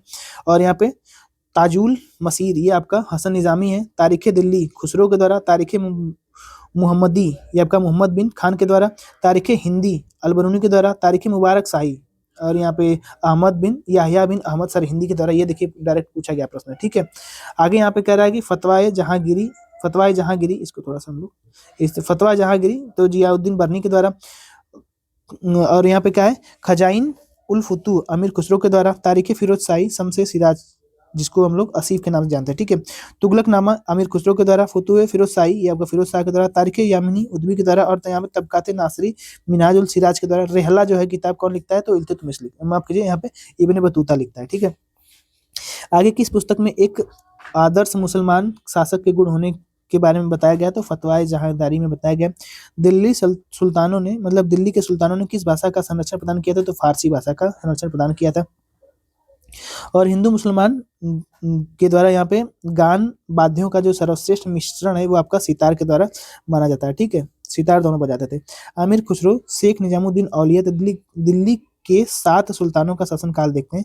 ये थोड़ा सा ध्यान रख लीजिएगा। मोहम्मद मतलब कि जो निजामुद्दीन औलिया उनके बारे में एक अच्छा फैक्ट है ये। दिल्ली के 7 सुल्तानों का इन्होंने शासनकाल देखा था, ठीक है। नई फारसी काव्य शैली का विकास देखा जाए तो सबक ए हिंदी अथवा हिंदुस्तानी शैली का जन्मदाता किसे माना जाता है, तो आमिर खुसरो को माना जाता है। संगीत यंत्र तबला का आविष्कार किसने किया, तबला और सितार का आमिर खुसरो के द्वारा, ठीक है। किस राजपूत शासक ने संगीत पर एक पुस्तक लिखी है, तो राणा कुंभा ने संगीत पर एक पुस्तक लिखी है। एक छोटा सा फैक्ट है यहाँ पे, लाहौर जो कि पाकिस्तान में स्थित है, वहां पे भारत में फारसी भाषा का प्रयोग प्रसार के प्रथम केंद्र के रूप में जाना जाता है, ठीक। अब आ जाते हैं भक्ति और सूफी आंदोलन के बारे में थोड़ा सा देख लेते हैं, ठीक है। सूफी आंदोलन अगर हम लोग यहाँ पे देखें तो देखिए यहाँ पे सूफी आंदोलन, तो सूफी आंदोलन संतों के द्वारा उर्दू भाषा का प्रारंभ, और यहाँ पे क्या है, बाशरा और बेशरा, ठीक है। इसको थोड़ा सा ध्यान रख लीजिएगा, डायरेक्ट पूछ लेता है कि बाशरा और बेशरा किससे संबंधित है। देखिए जो बाशरा है वो आपका इस्लामिक कानून के समर्थक होते हैं, ठीक है, और जो बेशरा है वो इस्लामिक कानून से मुक्त होते हैं, यानी कि इस्लामिक जो कानून होता है कुरान वगैरह इसको कम थोड़ा मानते हैं, ठीक है। जो बाशरा होते हैं उसके बारे में थोड़ा देखिए, चिश्ती सिलसिला, सुहरावर्दी सिलसिला, और यहाँ पे कादरी सिलसिला, नक्शबंदी सिलसिला, ये सारे आपके किससे संबंधित है, तो बाशरा से संबंधित है। जो चिश्ती सिलसिला है वो आपका भारतीय संस्थापक ख्वाजा मोइनुद्दीन चिश्ती से संबंधित है, और ख्वाजा मोइनुद्दीन जो चिश्ती है वो आपका दक्षिण भारत और उत्तर भारत दोनों जगह संबंधित है। दक्षिण भारत में जाएंगे तो बुहरान जो कि हीन गरीब और यहाँ पे देसूद देसूद राज है, और उत्तर भारत में अगर जाएंगे तो यहाँ पे देखेंगे ख्वाजा बख्तियार, बाबा फरीद, हजरत निजामुद्दीन औलिया फरीद के जो शिष्य रहे हैं, और यहाँ पे हजरत अलाउद्दीन साबिर और नसीरुद्दीन चिरागे दहलवी, ठीक है। इसको ध्यान रख लीजिएगा। ये आपका क्या हो गया, तो सूफी संप्रदाय हो गया। आगे देख लेते हैं थोड़ा सा इसमें क्या मिल रहा है। हाँ यहाँ पे देखिए, भक्ति आंदोलन का प्रथम प्रारंभ किसके काल के द्वारा माना जाता है, तो अलवार एवं नैनार जो संत थे उनके समय में भक्ति जो आंदोलन है सबसे पहले माना जाता है, ठीक है। कबीर किसके शिष्य थे, तो ये आपका संत रामानंद के शिष्य थे कबीर। बुद्ध और मीराबाई के जीवन के दर्शन की मुख्य समानता यह है कि यह दोनों मानना है कि संसार दुखपूर्ण है। बुद्ध भी मानते हैं और जो मीराबाई है वो भी मानती है, ठीक है। इसको ध्यान रख लीजिएगा। रामानुज के अनुयायी को क्या कहा जाता है, तो वैष्णव, रामानुजन के अनुयायी को वैष्णव कहा जाता है। कबीर ए धर्मदास के मध्य संवादों के संकलन का जो शीर्षक है वो क्या है, तो अमर मूल है, ठीक। आगे देख लेते हैं क्या दिया हुआ है इसमें। देखिए यहाँ पे एक तरफ सिलसिला दिया हुआ है और यहाँ पे संस्थापक दिया है, तो चिश्ती जो सिलसिला है उसके संस्थापक ख्वाजा मोइनुद्दीन चिश्ती हैं। सुहरावर्दी के संस्थापक सिहाबुद्दीन सुहरावर्दी बहाउद्दीन जकारिया है, भारत से संबंधित है।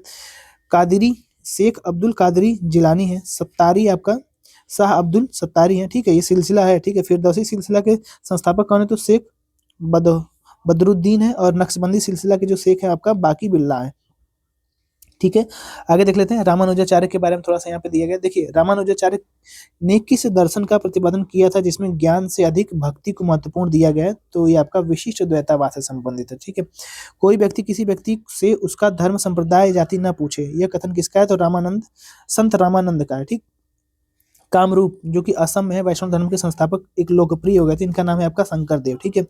शुद्ध अद्वैत का प्रतिपादन किसने किया है, वल्लभाचार्य ने किया। ये डायरेक्ट पूछ लेता है। भारत में भक्ति आंदोलन का पुनर्जन्म 15वीं और 16वीं शताब्दी में हुआ था। दोबारा से भक्ति आंदोलन यहाँ पे 15वीं और 16वीं शताब्दी में आती है, ठीक है।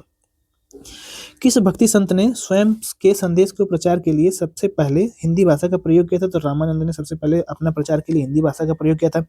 बीजे के रचयिता कौन है, तो कबीर बीजे के रचयिता हैं। संपूर्ण भारत में भगवान शिव की प्रतिष्ठा में कितने ज्योतिर्लिंग स्थापित किए गए हैं, तो 12 ज्योतिर्लिंग स्थापित किए गए हैं, अभी भी है। गुरु नानक का जन्म कहाँ हुआ था, तो नानक का साहिब तलवंडी पाकिस्तान में अवस्थित है अभी फिलहाल। उपाधि यहाँ पे दे रहा है और यहाँ पे सूफी संत दिया है, इसको थोड़ा सा हम लोग देख लेते हैं। देखिए चिरागे दहलवी किसको बोला जाता है, तो शेख निजामुद्दीन महमूद को बोला जाता है। महबूब ए इलाही शेख निजामुद्दीन औलिया को बोला जाता है। और यहाँ पे मुजदिद ये बोला जाता है शेख अहमद सरहिंदी को। और यहाँ पे बंदानवाज ये किसको बोला जाता है, तो सैयद मोहम्मद गेसूद राज को बोला जाता है, ठीक। एक यहाँ पे छोटा सा फैक्ट है, इसको देख लेते हैं। दक्षिण भारत में शिव भक्तों को नैनार 63 संत तथा विष्णु भक्तों को अलवार 12 संत कहा जाता है, ठीक। नैनार और यहाँ पे क्या बोला जाता है, अलवार, ठीक। इस बात को ध्यान रखिएगा, ठीक। आगे यहाँ पे दे रखा है भक्ति आंदोलन, मतलब कि भारत में भक्ति आंदोलन और कहाँ कहाँ प्रारंभ हुए थे, तो इनका यहाँ पे महाराष्ट्र में भक्ति आंदोलन का जो क्रम दिया गया है इसको थोड़ा देख लीजिएगा, बहुत ज़्यादा इंपॉर्टेंट नहीं है। आगे बढ़ते हैं, ठीक है। तो मैप में ये दिया हुआ है, यहाँ पे हम लोग देख सकते हैं जो मत होते हैं वो किसको किसको संबंधित है, ठीक है। अद्वैतवाद मतलब कि अद्वैतवाद जो है आपका शंकराचार्य से संबंधित।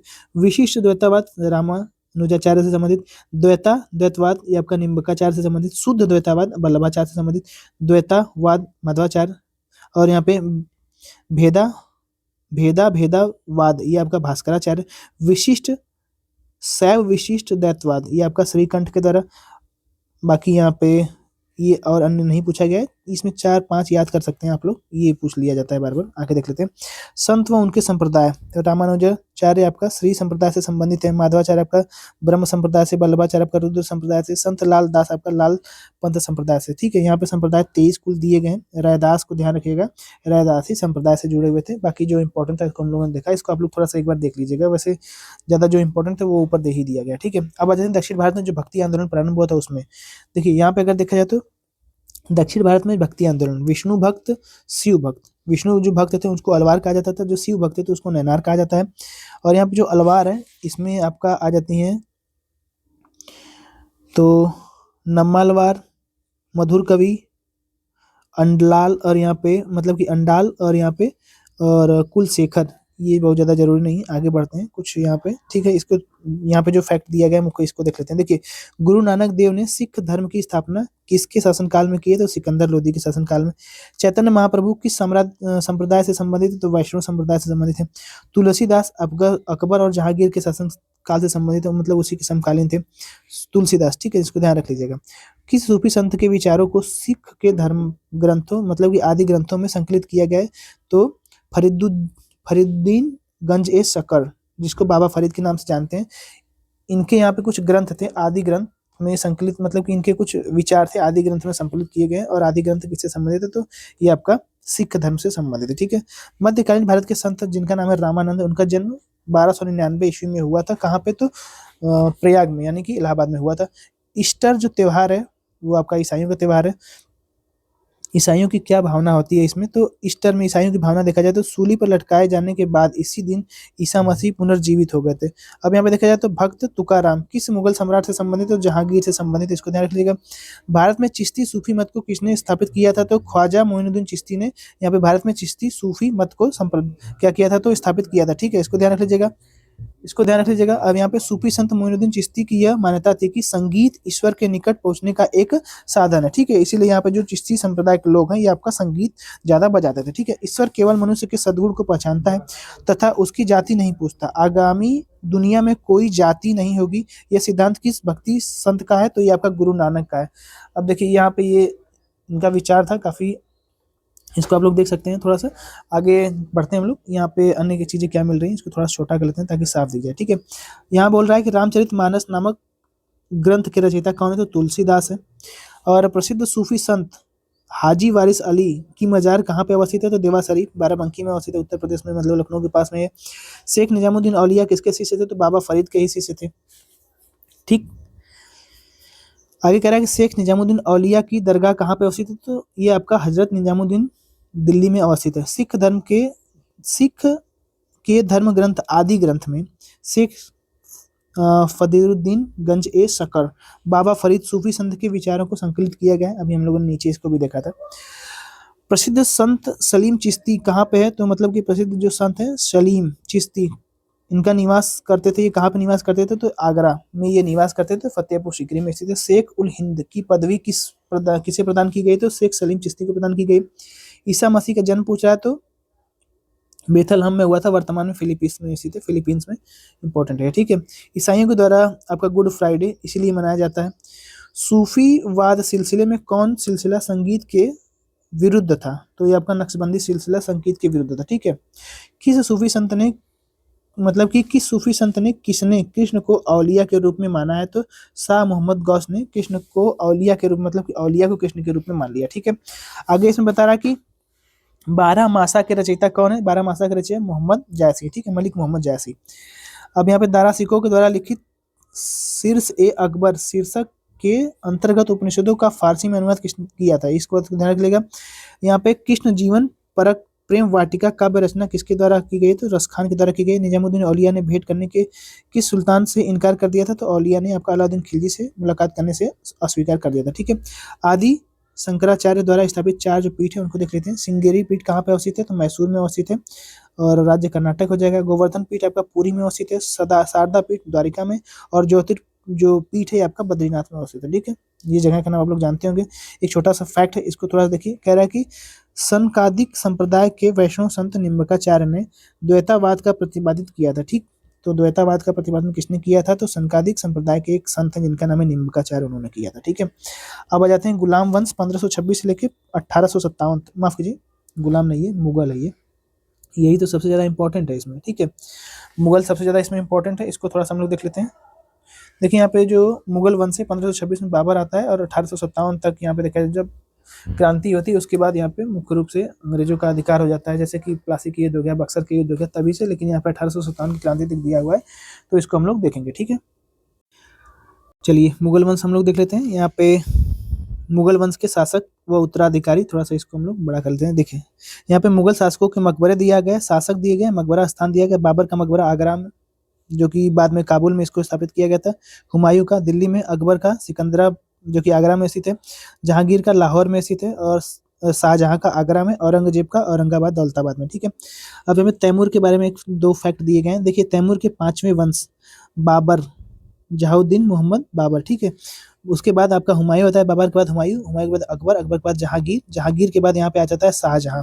इसमें एक खुसरो का छोटा सा काल होता है, इसको आप छोड़ सकते हैं। ठीक है, शाहजहां के बाद आपका औरंगजेब आता है, औरंगजेब के बाद यहाँ पे आ जाते हैं आपका तो बहादुर शाह आ जाता है, बहादुर शाह के बाद जहांदार शाह आ जाता है। ठीक, जहांदार शाह हो गया, जहांदार शाह के बाद फर्रुखसियर, फर्रुखसियर के बाद यहाँ पे आता है रफीदुद्दर्जात, रफीदुद्दर्जात के बाद शाहजहां द्वितीय, शाहजहां द्वितीय के बाद यहाँ पे आ जाता है आपका, तो शाहजहां द्वितीय के बाद यहाँ पे आ जाता है ये आपका मोहम्मद शाह आ जाता है। ठीक है, मोहम्मद शाह आ जाता है, मोहम्मद शाह के बाद अहमद शाह आता है, अहमद शाह के बाद आलमगीर द्वितीय आ जाता है, आलमगीर द्वितीय के बाद शाह आलम द्वितीय, अकबर द्वितीय, बहादुर शाह जफर जिसको रंगून भेज दिया जाता है बाद में 1857 क्रांति में, ये सब। ठीक है, हो गया। अब आ जाते हैं, थोड़ा सा आगे बढ़ते हैं, और यहाँ पे मध्यकालीन भारत के मुगल शासक मूलतः कौन थे, तो चगताई तुर्क थे, इसको ध्यान रख लीजिएगा। ठीक है, अब यहाँ पे कह रहा है कि भारत ने मुगल शासक स्थापित करने के बाद जहीउद्दीन मोहम्मद ने अपना क्या नाम रखा था, तो बाबर नाम अपना रख लिया था। ठीक है, जब ये भारत में विजय कर लिया तो इसने अपना नाम बाबर रख लिया। बाबर मूलतः कहाँ का निवासी था, तो फरगना का निवासी था, जो कि अब वर्तमान में उज्बेकिस्तान में ये पड़ता है। ठीक है, बाबर अपने पिता की ओर से तैमूर का मतलब कि तैमूर वंश का था, और माता की ओर से चंगेज का वंश था। ठीक है, इसको ध्यान रख लीजिएगा। और एक फैक्ट यहाँ पे दिया गया है, खानवा के युद्ध से दिल्ली आगरा क्षेत्र में बाबर की स्थिति मजबूत हो गई, उसके पश्चात मेदिनी पर आक्रमण इसने किया था। ठीक है, अब आ जाते हैं सबसे पहले बाबर और हुमायूं के बारे में हम लोग थोड़ा सा देख लेते हैं, फैक्ट जल्दी से देख लेते हैं क्योंकि इसमें ज़्यादा कुछ इंपॉर्टेंट नहीं होगा।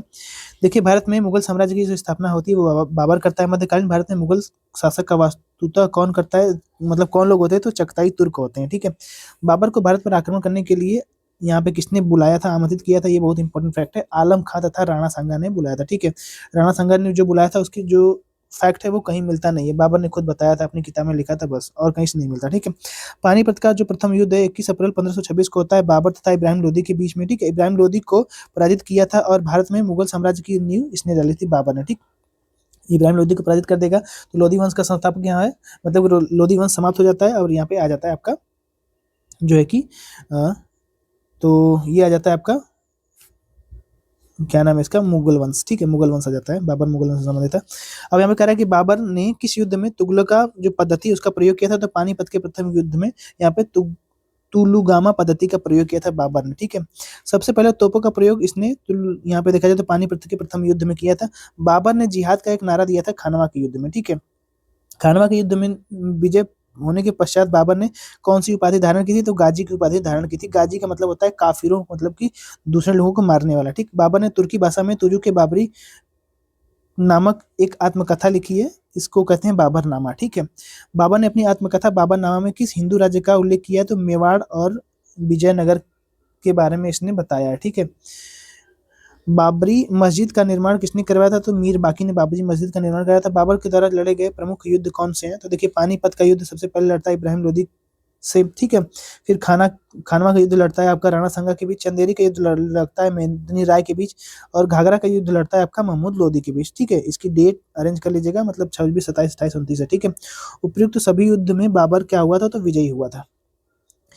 बाबर के आक्रमण के समय भारतीय राज्य तो विजयनगर था, दिल्ली था, बंगाल था, मेवाड़ था। ठीक है, तो दिल्ली पर किसका शासन था? तो इब्राहिम लोदी का। विजयनगर दक्षिण भारत में जाइए, कृष्णदेवराय। बंगाल में आपका नुसरत शाह, और मेवाड़ यानी कि राजस्थान वाले क्षेत्रों में राणा सांगा का शासन करते थे। ठीक है, बाबर को उसकी उदारता के कारण लोग उसे कलंदर के नाम से जानते थे। आगरा में किसने ज्यामिति विधि से बाग यानी कि आराम बाग का निर्माण करा था? तो बाबर। बाबर को बाग पसंद था, तो इसने यहाँ पे आराम बाग निर्माण करवाया था आगरा में। ठीक है, हुमायूं ने चुनार दुर्ग पर प्रथम बार आक्रमण किया था तो 1532 ईस्वी में। ठीक है, 1532 ईस्वी में हुमायूं आ गया। हुमायूं में 1532 में किस पे आक्रमण करता है? तो चुनार के जो किला है उस पे आक्रमण करता है।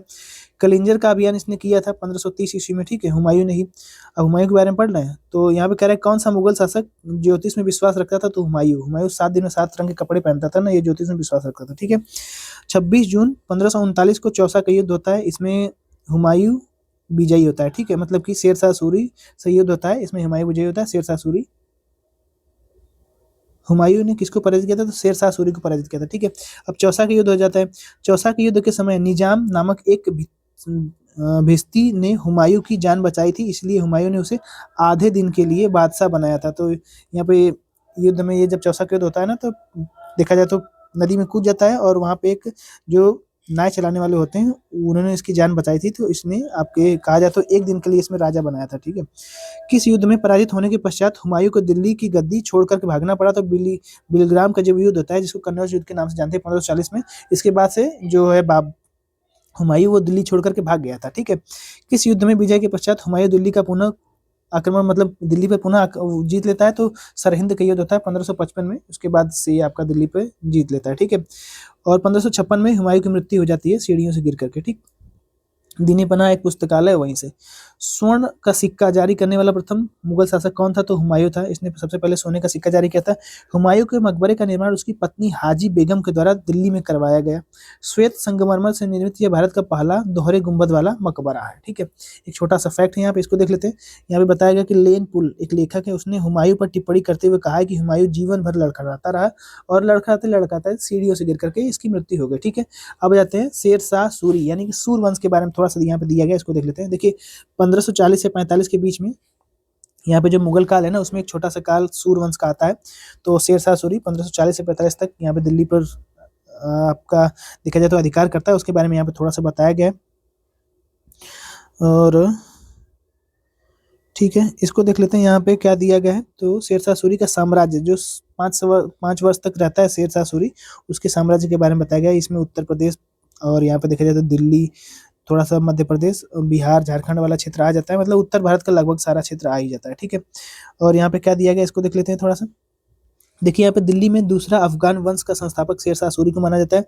इसके बचपन का नाम फरीद था शेरशाह का, और इसने शेर खां की उपाधि किसने दी थी? तो यहाँ पे बहार खां लोहानी के द्वारा इसको शेर खां की उपाधि दी गई थी। ठीक है, शेरशाह के शासनकाल में भू राजस्व की जो वसूली उसकी निगरानी करने के लिए मुंसीफ और आमिल को नियुक्त किया गया था। बहुत ही इंपॉर्टेंट फैक्ट है ये। ठीक है, मुंसीफ और आमिल किससे संबंधित है? तो आपका शेरशाह सूरी से संबंधित है।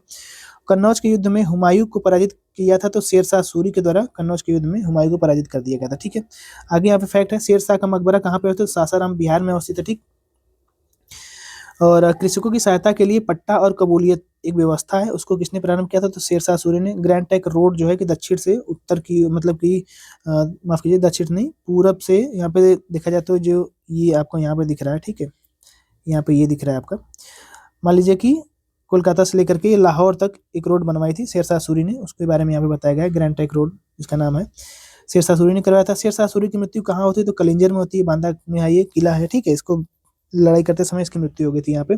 शेरशाह सूरी के शासन में भूमि मापने के लिए किस पद्धति का प्रयोग किया जाता है? तो गजे सिकंदरी का। ठीक है, इसके लिए इसको जाना जाता है, गजे सिकंदरी। दिल्ली में स्थित पुराने किले के भवनों का निर्माण किसने करवाया था? तो शेरशाह सूरी ने करवाया था। एक यहाँ पे एक फैक्ट इसने बोला था, इसको थोड़ा सा ध्यान रख लीजिएगा। मुट्ठी भर बाजरे के लिए हिंदुस्तान की पूरी साम्राज्य खो चुका था, यह कथन किसने बोला था? तो शेरशाह सूरी ने बोला था। यहाँ पे देखा जाए तो मेवाड़ पे भी विजय करना चाहता था, जब गया था यहाँ पे राजस्थान वाले क्षेत्रों में जीतने के लिए, तभी। ठीक है, किस अभियान के दौरान इसकी मृत्यु हो गई थी? तो यहाँ पे कलिंजर का एक किला है बांदा में स्थित, 1545 में इसकी मृत्यु हो जाती है। देखा जाए तो यहाँ पे तोप चलाते हुए इसकी मृत्यु हो जाती है। कहीं से एक चिराग आती है, मतलब तोप होता है, वहाँ पे ये आता है, और इसके पास तोप वगैरह रखी होती है, बारूद वगैरह, तो उसमें आग लग जाती है और ये मर जाता है। ठीक है, शुद्ध चांदी का, रुपया और तांबे का जो दाम है किसने चलाया था, तो शेर शाह सूरी ने चलाया था। शेर शाह ने दिल्ली में किला एक कोहना मस्जिद का निर्माण करवाया था। ठीक है, इसका ध्यान रख लीजिएगा, ये दिल्ली में पुराने जो किला है उसके पास में स्थित है। शेर शाह के बाद उसका उत्तराधिकारी कौन बनता है, तो इस्लाम शाही बनता है। शेर शाह के शासनकाल में उपज का कितना भाग राज्य के देना पड़ता था, तो 1/3 भाग उपज का राज्य को देना पड़ता था। ठीक है, एक छोटा सा फैक्ट यहाँ पे भी दिया गया शेर शाह सूरी के बारे में देख लेते हैं। शेर शाह सूरी ने अनेक विद्वानों को संरक्षण प्रदान किया, जिसमें मलिक मोहम्मद जायसी प्रमुख थे। ठीक, इसको ये बहुत मानता था। अकबर का काल लाया जाता है 1556 से लेकर 1605 ईस्वी तक अकबर का कार्यकाल रहता है। इसको थोड़ा सा हम लोग देख लेते हैं जल्दी से। देखिए यहाँ पे 15 अक्टूबर 1542 को अकबर का जन्म होता है अमरकोट में। ठीक है, राणा भीरसाल है उन्हीं के महल में होता है। इसका राज्याभिषेक पंजाब में ही करवा दिया जाता है।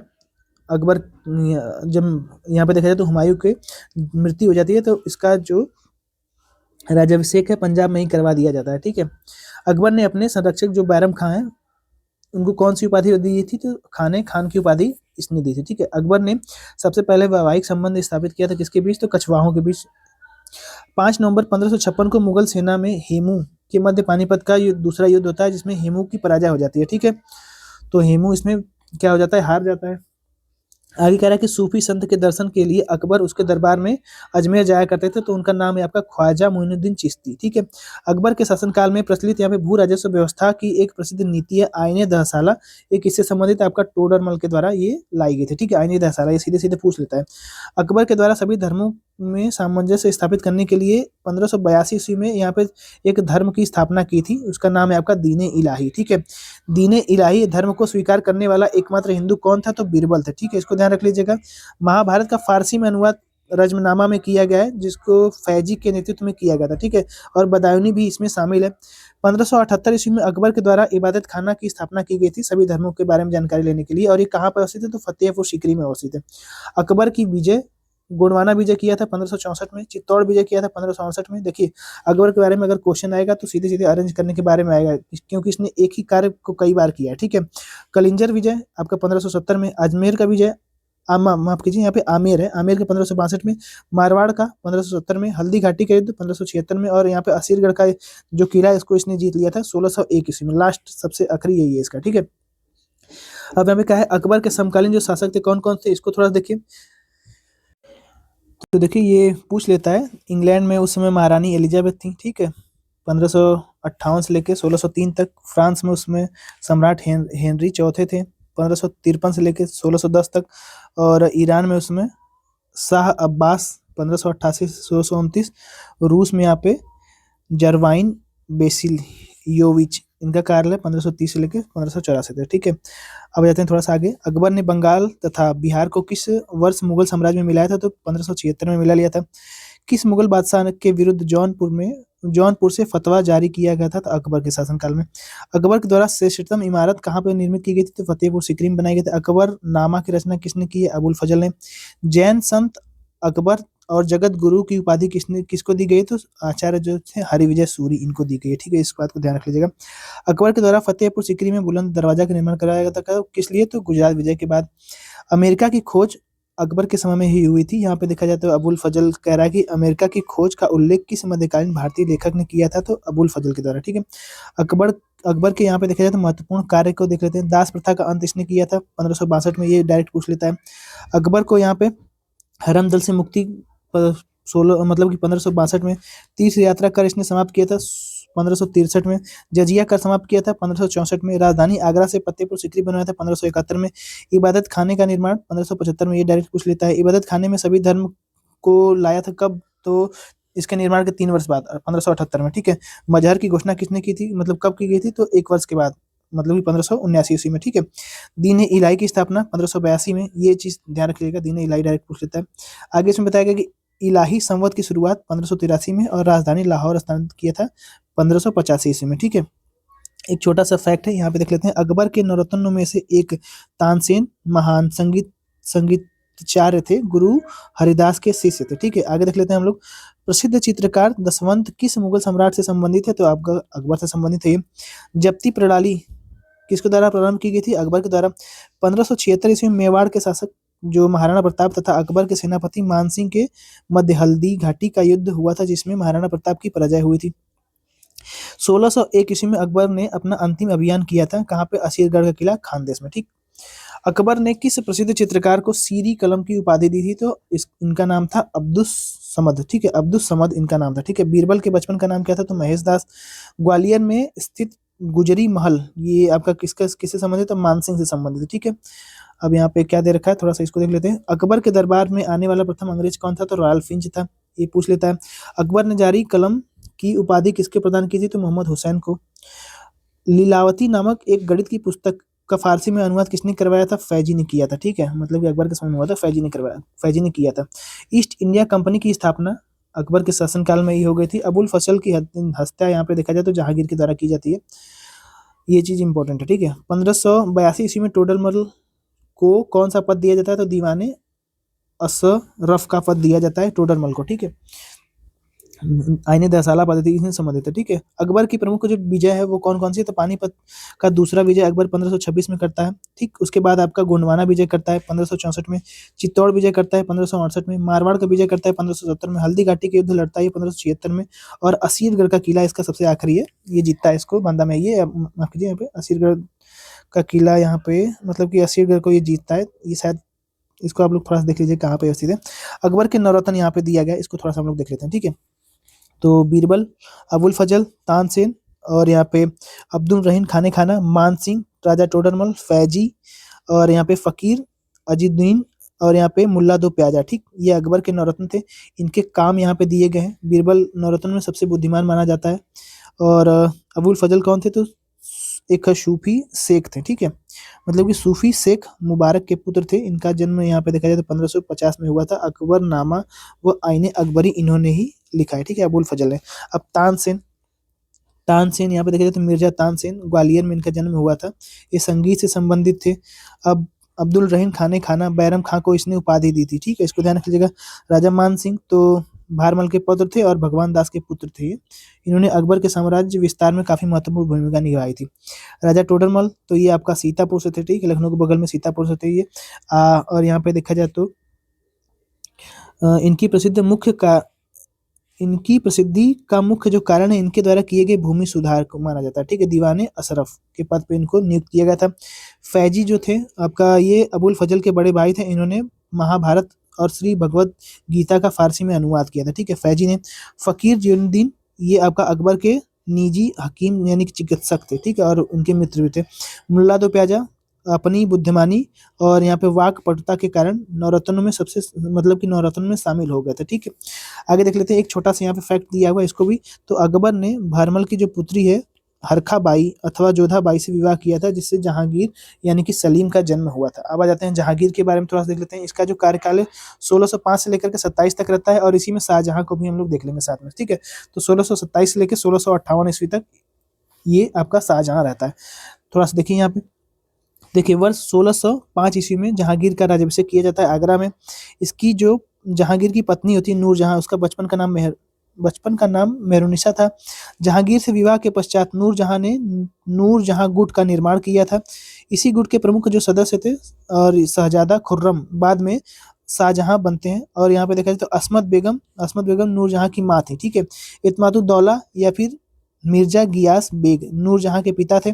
आसफ खां कौन थे? तो नूरजहां के भाई थे। और यहाँ पे इस गुट का प्रभाव 1627 ईस्वी तक रहता है, ठीक। नूरजहां का ये गुट का नाम था। इसमें कौन कौन लोग शामिल थे उसके बारे में यहाँ पे दिया गया है। मुगल चित्रकला सबसे अधिक विकसित हुई थी तो जहांगीर के काल में हुई थी। और द्विअस्पा और सिंहस्पा, यहाँ पे देखा जाए तो ये प्रथा है किसके समय में प्रारंभ हुई थी? जहांगीर के समय में। और यहाँ पे मुगल एवं मेवाड़ के राणा सांगा मतलब कि राणा के मध्य चित्तौड़ की संधि किस शासक के शासनकाल में हस्ताक्षरित हुई थी? तो जहांगीर के शासनकाल में। ईस्ट इंडिया कंपनी ने जहांगीर के दरबार में सबसे पहले किसे भेजा था? तो यहाँ पे विलियम हॉकिंस को भेजा था। जहांगीर ने इंग्लिश खान की उपाधि विलियम हॉकिंस को दी थी। और भारत में किस मुगल शासक का मकबरा स्थित नहीं है? तो बाबर का मकबरा देखा जाए तो लाहौर वाले क्षेत्र में मतलब काबुल चला जाता है, ठीक है। जहांगीर का लाहौर में अवस्थित है। और जहांगीर के दरबार में पक्षियों का सबसे बड़ा चित्रकार कौन था? तो उस्ताद मंसूर था। ये डायरेक्ट पूछा गया क्वेश्चन है, ठीक है। मुगल बादशाह में अपनी आत्मकथा मुगल बादशाहों में अपनी आत्मकथा कौन लिखता है? तो जहांगीर लिखता है फारसी भाषा में, ठीक है। ऑटोबायोग्राफी इसको बोला जाता है। और यहाँ पे खुसरो शाहजादा द्वारा जहांगीर के विरुद्ध विद्रोह करने में सहायता देने के कारण जहांगीर के द्वारा सिख गुरु अर्जुन देव को फांसी दे दी गई थी। इसको ध्यान रखिएगा, किसके समय में, तो जहांगीर के समय में। ये बहुत इंपॉर्टेंट फैक्ट है ये। जहांगीर के शासनकाल में प्रमुख चित्रकार कौन थे, तो उस्ताद मंसूर तथा अबुल हसन। आगरा में इत्मादुद्दौला का मकबरा किसने निर्माण करा था, तो नूरजहां के द्वारा ये बनवाया गया था। मरियम उत जमानी का मकबरा किसके द्वारा बनाया गया था, तो जहांगीर के द्वारा बनाया गया था। ठीक, ये हो गया।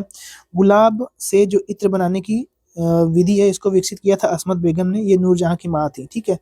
और किस मुगल सम्राट ने अपनी राजधानी आगरा से दिल्ली बनाया था, तो शाहजहां ने आगरा से दिल्ली अपनी राजधानी बनाया था। बलबन के द्वारा प्रारंभ में दरबारी रिवाज जिसका नाम है सिजदा एवं पापोस शुरू किया था। और यहाँ पे देखा जाए तो मुगल बादशाह इसको समाप्त कर देता है, शाहजहां समाप्त कर देता है। ठीक है। शाहजहां की पत्नी अर्जमन बानो बेगम किस प्रचलित नाम से जाने जाते हैं, तो मुमताज महल के नाम से जाना जाता है। मुमताज महल की मृत्यु यहाँ पे देखा जाए तो शाहजहां के बाद उसकी, मतलब कि मुमताज महल की मृत्यु के पश्चात शाहजहां उसकी याद में आगरा में एक ताजमहल का निर्माण करवाता है।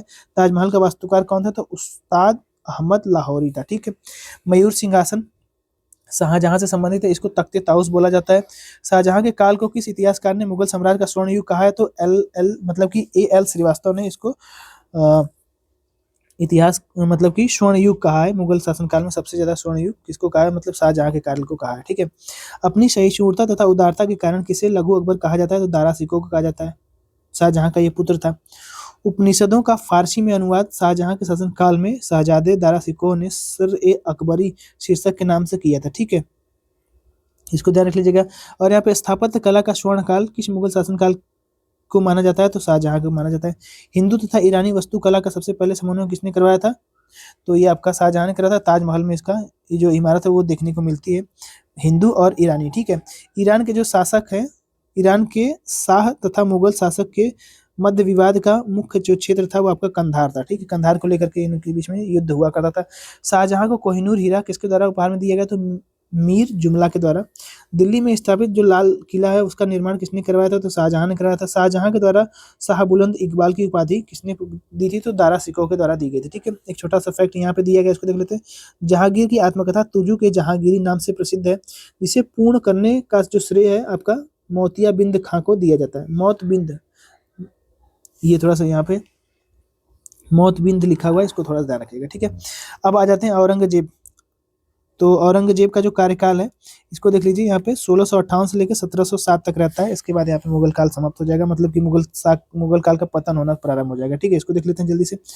अब यहाँ पे देखा जाए तो शासक बनने से पूर्व औरंगजेब कहाँ का सूबेदार था, तो दक्कन का था। 1658 में सामूगढ़ का युद्ध लड़ता है औरंगजेब और दारा सिकोह के बीच में ये युद्ध होता है। मुगल सेना में सबसे अधिक हिंदू सेनापति औरंगजेब के शासनकाल में ही रहा करते थे। 1707 में इसकी मृत्यु हो जाती है और उसके बाद बहादुर शाह राजा बन जाता है। और ईस्ट इंडिया कंपनी कि किस अंग्रेज गवर्नर को औरंगजेब के द्वारा भारत में निष्कासित किया गया था, तो सर जॉन चाइल्ड को। ठीक है, ये सर जॉन जो चाइल्ड है इसको औरंगजेब ने भारत से बाहर कर दिया था। बीवी के मकबरे का निर्माण औरंगजेब ने करवाया था। किस मुगल शहजादे ने श्रीनगर यानी कि गढ़वाल राज्य में आश्रय लिया था, तो सुलेमान सिकोह। किस मुगल बादशाह को जिंदा पीर कहा जाता है, तो औरंगजेब को जिंदा पीर कहा जाता है। औरंगजेब ने बीजापुर की विजय 1686 ईस्वी में प्राप्त की थी। 1665 ईस्वी में शिवाजी ने किस मुगल सेनापति के साथ पुरंदर की संधि की थी, तो ये आपका जय सिंह थे। ठीक है। मुगल कालीन भू राजस्व प्रणाली के बारे में दिया गया। खेत बटाई किससे संबंधित है, तो खेत में ही अनाज को बंटवारा किया जाता था, खेत बटाई हो गया। और यहाँ पे लंक बटाई जो है ये आपका अनाज को खलिहान में ही ला करके बिना भूसा निकाले इसको बांट दिया जाता था। और यहाँ पे रास बटाई क्या है, अनाज से भूसा निकाल करके अनाज को बांटा जाता था। ठीक है। आगे यहाँ पे थोड़ा सा हम लोग देख लेते हैं। एक तरफ शासक दिया है, दूसरी तरफ वजीर और वकील दिया है। बाबर आपका इसके वजीर कौन थे, तो मेहदी ख्वाजा। हुमायूं के वजीर थे आपका निजामुद्दीन अहमद हिंदू बेग। अकबर के बैरम खां। जहांगीर के ये इसमें कोई भी वजीर नहीं था। ठीक है। शाहजहां में भी कोई वजीर नहीं था। और यहाँ पे जजिया कर देखा जाए तो पुनः दोबारा किसने लगाया था, तो औरंगजेब ने लगाया था। औरंगजेब ने जोधपुर के शासक जसवंत सिंह को 1658 ईस्वी के धर्मत के युद्ध में पराजित किया था। और धर्मत के युद्ध किस राज्य में स्थित है, तो ये आपका मध्य प्रदेश में स्थित है। ठीक है। उज्जैन वाला क्षेत्र धर्मत के युद्ध के नाम से जाना जाता है उसको। किस मुगल बादशाह का राज्याभिषेक 2 बार हुआ था, तो औरंगजेब का राज्याभिषेक 2 बार हुआ था। जिहाद का अर्थ क्या होता है, तो दरुल इस्लामी इसका अर्थ होता है। ठीक है। औरंगजेब के काल में बुंदेला सरदार छत्रसाल ने विद्रोह किया था। इसके काल में सल्तनत विद्रोह भी हुआ था, इसको भी थोड़ा ध्यान रख लीजिएगा।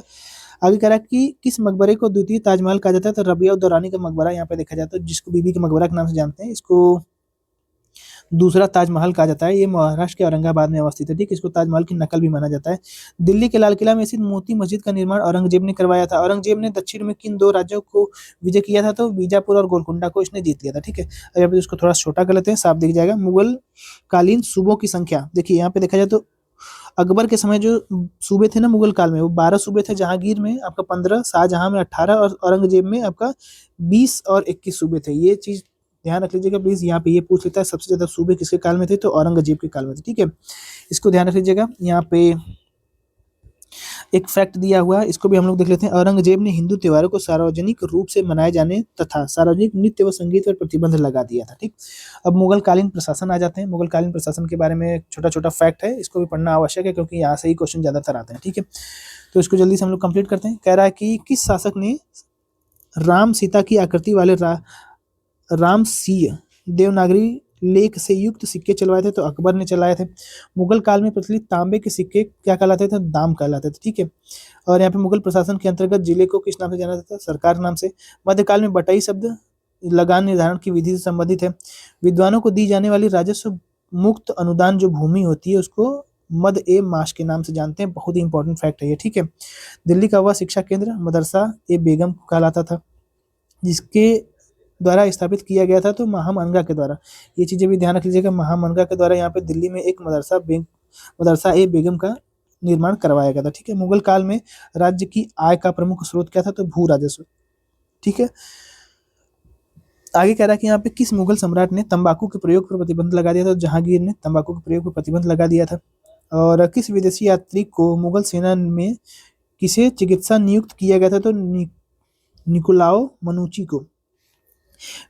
किस विदेशी यात्री को मुगल सेना में किसे चिकित्सा नियुक्त किया गया था, तो निकोलाओ मनुची को नियुक्त किया था। मुगल काल में सेना का प्रधान कौन था, तो मीर बख्शी था।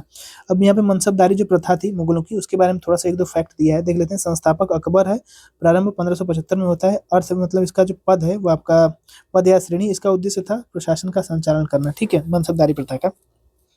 मनसबदार बनाए जाते थे ना, तो यहाँ पे जो अगर देखा जाए तो जो आपका गुजरात और राजस्थान वाले क्षेत्रों में राजा थे उनको मनसबदार बनाया जाता था ना, वही है, ठीक है। 400 का मनसब, 500 का मनसब दिया जाता था, ठीक। जैसे कि जहांगीर ने आपका एक अंग्रेज को 400 का मनसब प्रदान किया था, ठीक, जो कि इसके दरबार में आया था। अकबर की मनसबदारी व्यवस्था किस पर आधारित थी, तो मंगोल की दसाला पद्धति पर आधारित थी। मुगल काल में राज्य अधिकारियों को वेतन के रूप में जो भू राजस्व आवंटित किया जाता था उसे क्या कहलाता था, जागीर, ठीक। मनसबदारी के संदर्भ में दू अस्पा, 2 घोड़े रखने वाला, तथा सिंह अस्पा जिसके पास 3 घोड़े होते थे, लागू किया था किसने, तो शाहजहां ने लागू किया। माफ कीजिए, यहाँ पे जहांगीर ने लागू किया था, जहांगीर ने लागू किया था, ठीक है। अब यहाँ पे एक जात किस मनसबदार के व्यक्तिगत वेतन और उसके दर्जे का सूचक था, सवार उसके द्वारा रखे जाने वाले घुड़सवारों की संख्या थी। तो जात और सवार दो यहाँ पे आपका क्या थे, तो जात का मतलब होता है मनसबदार जब अपने वेतन लेता था और उसके दर्जे का सूचक था, और जो सवार होता था, सवार उसके द्वारा रखे जाने वाले घुड़सवारों की संख्या का सूचक था, ठीक है। सवार मतलब कि घोड़े रखता था, जात ये आपका डायरेक्ट फीस ले लेता था, ठीक है, ध्यान रखिएगा। एक यहाँ पे फैक्ट दिया गया है, मुगल में स्थित सैनिक टुकड़ियों में ईरानी, तुरानी, मुगल, भारतीय, अफगान व मुसलमान समान संख्या में रखने की व्यवस्था किसके समय में हुई थी, इसके समय में हुई थी, ठीक है, ध्यान रख लीजिएगा। आगे यहाँ पे कुछ और अन्य चीज दी गई है, इसको देख लेते हैं। मुगल कालीन उच्च अधिकारी कौन थे, दीवाने इंसा, सुल्तान को आदेश लिखने एवं डाक संबंधी कार्य करने के लिए इंसा का प्रयोग किया जाता था, मतलब इंसा विभाग बनाया गया था। दीवाने वजारत, लगान अर्थात राज्य के आय व्यय का जो लेखा रेखा रखता था, ये आपका वजारत था। दीवाने कजा, न्याय विभाग से संबंधित है। दीवाने बरीद, गुप्तचर विभाग से संबंधित। दीवाने आरिज, सेना की भर्ती से संबंधित। दीवाने मतलब की रिशालत, मुहतसिब, ये आपका विदेश विभाग से संबंधित है। वाकिया नवीस, इसको ध्यान रख लीजिएगा, समाचार पत्र जो लेखक होते हैं उससे संबंधित है, ठीक है। खुफिया नवीस, गुप्तचर से संबंधित। दरोगा या डाक, गुप्तचर विभाग से संबंधित। दीवाने तन, वेतन और जागीर से संबंधित है। मीर आतिश, ये आपका शाही तोपखाने का प्रधान हुआ करता था। मीर बहर, ये आपका जल सेना नायक हुआ करता था। और यहाँ पे हरकारा, हरकारा आपका जासूस व संदेश वाहक हुआ करता था। और यहाँ पे विक्तची, तो ये क्या होता था, अकबर ने अपने शासन के 19वें वर्ष दरबार की सभी घटनाओं व खबरों को लिखने के लिए किसकी नियुक्ति की थी, तो वितिक्षी की नियुक्ति की थी। बहुत ही इंपॉर्टेंट हो जाएगा ये। और यहाँ पे मुशरीफ और यहाँ पे नजीरे बयूतात, इसके बारे में थोड़ा सा देख लीजिएगा। आगे देख लेते हैं हम लोग मुगल कालीन स्थापत्य, संगीत, चित्रकला से संबंधित यहाँ पे साहित्य, उसको देख लेते हैं। देखिए यहाँ पे क्या है, तो इसको हम लोग थोड़ा सा क्या कर लेते हैं, तो कलर चेंज कर लेते हैं, थोड़ा सा क्या पता सही हो जाए, ठीक है। यहाँ पे अनवर सुहैली नामक ग्रंथ किस भारतीय ग्रंथ का अनुवाद है, तो पंचतंत्र का अनुवाद है। पंचतंत्र की जो कहानी है वो आप लोगों को पता है ना, ये आपका सिंधु घाटी सभ्यता से प्राप्त हुई थी ये शायद कहानी, ठीक है। मुगल काल में प्रचलित राजा भाषा कौन सी थी, तो फारसी थी। औरंगजेब का वाद्य यंत्र बीड़ा था, बीड़ा बजाया करता था। बाबर की पुत्री गुलबदन बेगम ने हुमायूं नामक पुस्तक की रचना की तथा मुगल काल में अनेक ऐतिहासिक विवरण भी इसने ही लिखे। उत्तरी भारत में किसको आधुनिक संगीत का अग्रदूत माना जाता है, तो मोहम्मद रिजा खां को माना जाता है। दस्तान ए अमीर हमसी, माफ कीजिए हमजा, ये आपका किसको माना जाता है, तो अब्दुल समद को माना जाता है, ठीक है। चित्रांकन के द्वारा किया गया था, तो अब्दुल समद हो जाएगा। राज कवि, और यहाँ पे शासक दिया गया, इसको देख लीजिए। मुल्ला गजाली मशरदी, ये आपका शासक किसके समय में थे, तो अकबर के समय में थे, ठीक है, राजकवि थे। जहांगीर के समय में राजकवि तलीब अमूली थे, और शाहजहां के समय अबू तमिल कलीम थे, और यहाँ पे शाहजहां के समय में एक और थे जिनका नाम है आपका कादिशी, ये आपका राजकवि थे सभी, और शासक इनका नाम आप लोग देख लीजिएगा, ठीक है। मुगल चित्रकला की सबसे महत्वपूर्ण कृति कौन है, तो हजमनामा है। नस्लीक क्या है, तो नस्लीक एक प्रकार की फारसी लिपि थी जो मध्यकालीन भारत में प्रयोग की जाती थी।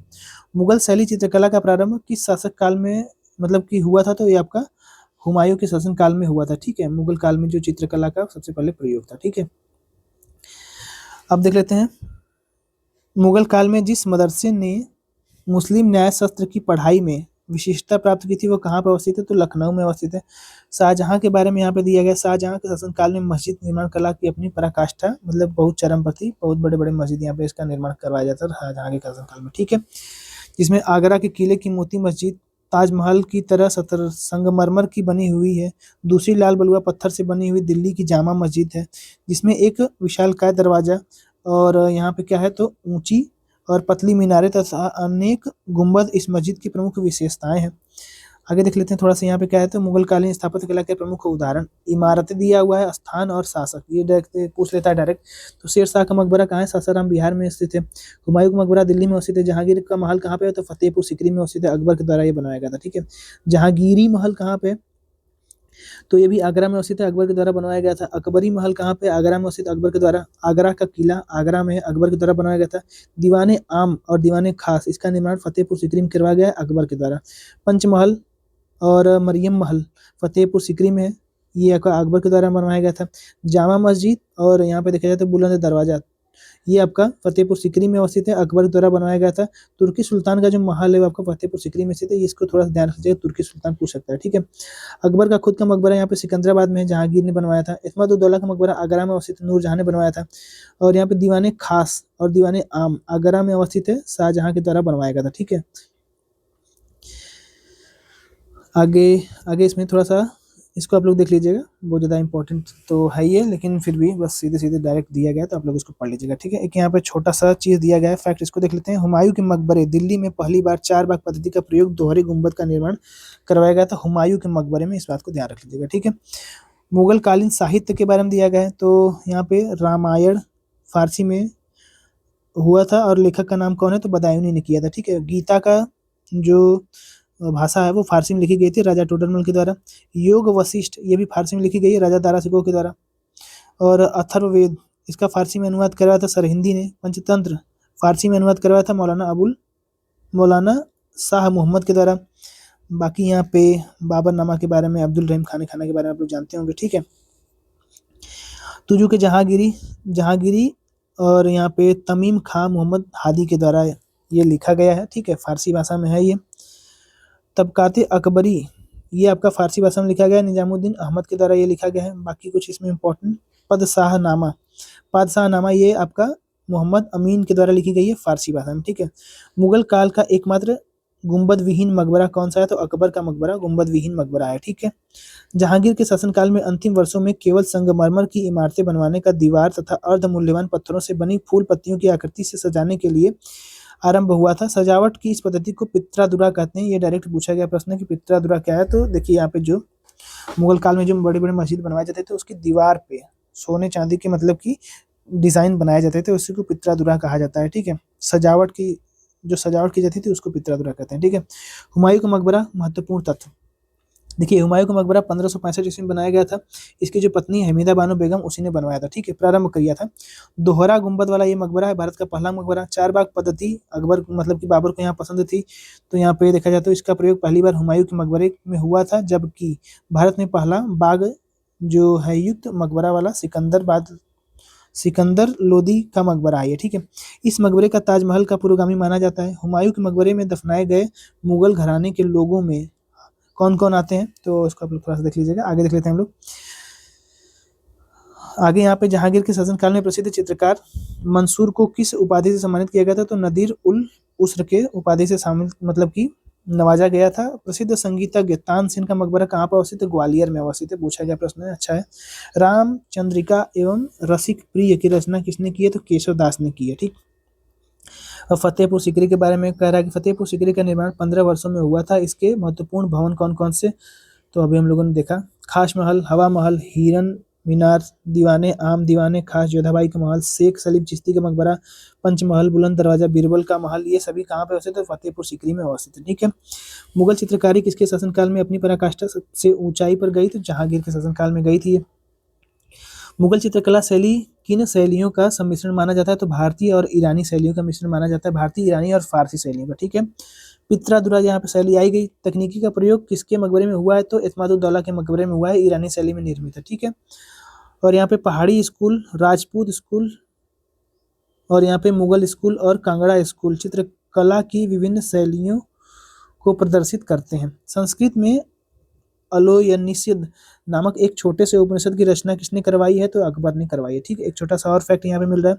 शास्त्रीय संगीत का फारसी में सबसे अधिक पुस्तकों में रचना औरंगजेब के शासनकाल में हुई है। ठीक, औरंगजेब के शासनकाल में सबसे ज्यादा जो फारसी में लिखी गई पुस्तक है, ठीक है, संगीत पर। आगे कह रहा है कि मराठा राज्यवंश, ये भी थोड़ा सा इंपॉर्टेंट है, इसको भी हम लोग थोड़ा सा देख लेते हैं। ठीक है, मराठा राजवंश में देखिए, यहाँ पे देखा जाए तो मराठा राजवंश में सबसे पहले यहाँ पे क्या जाता है, तो सज्जन सिंह आते हैं, इनकी 5वीं पीढ़ी आती है। इनको ध्यान रख लीजिएगा। उग्रसेन, इनके 2 पुत्र थे, कर्ण सिंह और यहाँ पे शुभकर्ण, ये इनके वंश भोसले वंश कहलाते थे। ठीक है, भोसले, यहाँ पे बालाजी भोसले हो जाएंगे। ठीक, बाकी इनका कार्यकाल पूछ लेता है, इसको थोड़ा सा देख लेते हैं, इसको थोड़ा सा यहाँ से कर लेते हैं। ठीक है, तो इसको आप लोग थोड़ा सा देख लीजिएगा। इसमें बस केवल सीधे सीधे बताने वाला प्रश्न है, तो क्या ही बताएं इसमें। आप लोग अगर चाहें तो इसको थोड़ा सा मैं छोटा कर दे रहा है, यहाँ पे आपको पूरा पूरा दिख जाएगा। ठीक है, तो इस प्रकार से आप लोग इसको देख लीजिएगा। बाकी आगे बढ़ते हैं। यहाँ पे मोडी लिपि का प्रयोग किसके लेख में किया जाता है, तो मराठा के लेख में मोडी लिपि का प्रयोग किया जाता है। और यहाँ पे सरंगजामी प्रथा का संबंध किससे है, तो मराठा भू राजस्व प्रथा से संबंधित है। मराठा साम्राज्य में शिवाजी के प्रशासन में मंत्रिपरिषद को अष्टप्रधान कहा जाता था। ठीक है, अब वहाँ पे अष्टदिग्गज हो गया, अष्टप्रधान हो गया। ठीक, इसको ध्यान रख लीजिएगा। अष्टदिग्गज यहाँ पे देखा जाए तो वो कवि लोग थे, या अष्टप्रधान जो थे मंत्रिपरिषद को कहा जाता था। ठीक है, शिवाजी ने अपनी राजधानी कहाँ स्थापित की, तो रायगढ़ में। और थोड़ा सा और फैक्ट यहाँ पे क्या दिया हुआ है। ठीक है, तीसरा आंग्ल मराठा युद्ध में पेशवा किसके आगे समर्पण हुए थे, तो यहाँ पे जॉन मैकल्सन किया था। ठीक, किसने आमने मतलब कि किसके सामने समर्पित किया था, जॉन मैकलम के सामने इन्होंने समर्पण कर दिया था। ठीक है, पानीपत के तीसरे युद्ध में मराठा और अफगान के बीच में ये युद्ध हुआ था। शाह अब्दाली जो मराठा मतलब कि अफगान शासक है, अहमद शाह अब्दाली, उसके मध्य हुआ था और 1761 ईस्वी में लड़ा गया था। ठीक है, जिसमें मराठा की भयंकर पराजय हुई थी। आगे कह रहा है कि वर्ष 1700 से अगले मुगल साम्राज्य के विरुद्ध संघर्ष करने थे, तो किस मराठा संरक्षिका थी, तो ताराबाई थी। संभाजी के पश्चात मराठा शासन को किसने सरल और कारगर बनाया था, तो बालाजी विश्वनाथ ने बनाया था। ठीक है, औरंगजेब की मृत्यु के समय मराठा नेतृत्व किसके हाथों में था, तो ताराबाई के नेतृत्व में ये था। आगे इसमें बताया कि बीजापुर के सुल्तान ने अफजल खान नामक सरदार को वर्ष 1659 ईस्वी में शिवाजी को बंदी बनाने के लिए भेजा था, परंतु शिवाजी ने ही इसे शिविर में जाकर के उसकी हत्या कर दी थी। शिवाजी ने मुगलों को किस युद्ध में हराया था, तो सालहर के युद्ध में, मतलब कि सालहेर के नाम से भी जाना जाता है, उसमें शिवाजी ने मुगलों को हरा दिया था। शिवाजी के अष्टप्रधान कौन कौन से, इसको भी पूछ लेता है। देखिए, ये हो जाएगा अमात्य। अमात्य को यह वित्त मंत्री हुआ करते थे, इसको मजूमदार माना जाता है। सुमंत या दबीर किसे बोला जाता है, तो विदेश विभाग देखता था। शूरनवीस चिटनवीस बोला जाता था, ये आपका पत्राचार विभाग से संबंधित। पेशवा खुद प्रधानमंत्री हुआ करते थे, अष्टप्रधान का प्रमुख यही हुआ करता था। वाक्यानवीस और ये मंत्री हुआ करते थे, ये आधुनिक गृह मंत्री के समान हुआ करता था। न्यायाधीश किसको बोला जाता है, न्याय विभाग देखता था। न्याय सेनापति या सरे नौबत सेना का प्रधान हुआ करता था। पंडित राव आपका धर्म व दान विभाग से संबंधित है, ठीक है। एक छोटा सा फैक्ट और यहाँ पे मिल रहा है। शिवाजी के अधीन अष्टप्रधान के सभी पद न तो अस्थायी थे और न ही वंशानुगत थे, बल्कि ये राजा की इच्छा अनुसार थे, चाहे जब इसको समाप्त कर दिया जाता, ठीक। इसमें आपका अब आ गया विविध, इसको थोड़ा जल्दी से हम लोग कंप्लीट कर लेते हैं। मयूर सिंहासन पर बैठने वाला सबसे अंतिम बादशाह कौन है, तो मोहम्मद शाह रंगीला, ठीक है। आगे कह रहा कि अंग्रेजों को बंगाल में शुल्क मुक्त व्यापार करने की जो सुविधा है वो मुगल सम्राट ने किसने प्रदान की थी, तो फर्रुखसियर ने प्रदान की थी। कश्मीर के शासक जैनुद्दीन अब्दीन सबसे पहले जजिया कर समाप्त किया था, इसे कश्मीर का अकबर भी कहा जाता है। किस स्थान को भारत का क्या कहा जाता है, सिराज कहा जाता है, तो जौनपुर को भारत का सिराज कहा जाता है। सिर ए अकबर जो महान रहस्य है, इसकी रचना किसने की है, तो दारा सिकोह के द्वारा की गई है। हैदराबाद के स्वतंत्र राज्य का संस्थापक कौन है, तो चिनकलीज खां है। नादिर शाह का आक्रमण मोहम्मद शाह के समय में हुआ था। मोहम्मद शाह के शासनकाल में हिजड़ों तथा महिलाओं के वर्ग का क्या हो गया था, प्रभुत्व हो गया था। बहमनी राज्य की स्थापना किसने की है, तो हसन गंगू के द्वारा की गई है 1347 ईस्वी में। मुगल काल में किस बंदरगाह को बाब उल मक्का यानी कि मक्का के द्वार कहा जाता था, तो सूरत बंदरगाह को कहा जाता था। हितोपदेश का फारसी में अनुवाद किसके काल में मतलब किसने किया था, तो ये किया था आपका ताजुल माली के द्वारा किया गया था। जय सिंह द्वितीय ने दिल्ली में खगोलीय वेधशाला का निर्माण करवाया था और वर्तमान में ये जंतर मंदिर कहा जाता है, ठीक है। विश्व का सबसे बड़ा गुंबद गोल गुंबद बीजापुर में। और यहाँ पे मुस्लिम शासकों में किसे उसकी प्रजा जगत गुरु कहकर पुकारती थी, तो इब्राहिम शाह द्वितीय को जगत गुरु कहकर के बुलाती थी, ठीक है। अंतिम मुगल बादशाह बहादुर शाह जफर द्वितीय के पिता का नाम क्या था, तो अकबर शाह द्वितीय था। वजीर गाजिउद्दीन ने दिल्ली में मुगल बादशाह शाह आलम द्वितीय को प्रवेश नहीं करने दिया था, ठीक। आगे यहाँ पे देख लेते हैं, मुगलों ने नवरोज का त्यौहार किससे ग्रहण किया था, तो पारसियों से ग्रहण किया था, ठीक है। प्रत्येक वर्ष कृषि की जाने वाली उपज भूमि को क्या कहा जाता था, तो पोजल कहा जाता था, यहाँ पे प्रत्येक वर्ष भूमि होती थी। सिख संप्रदाय के 10 गुरु हैं।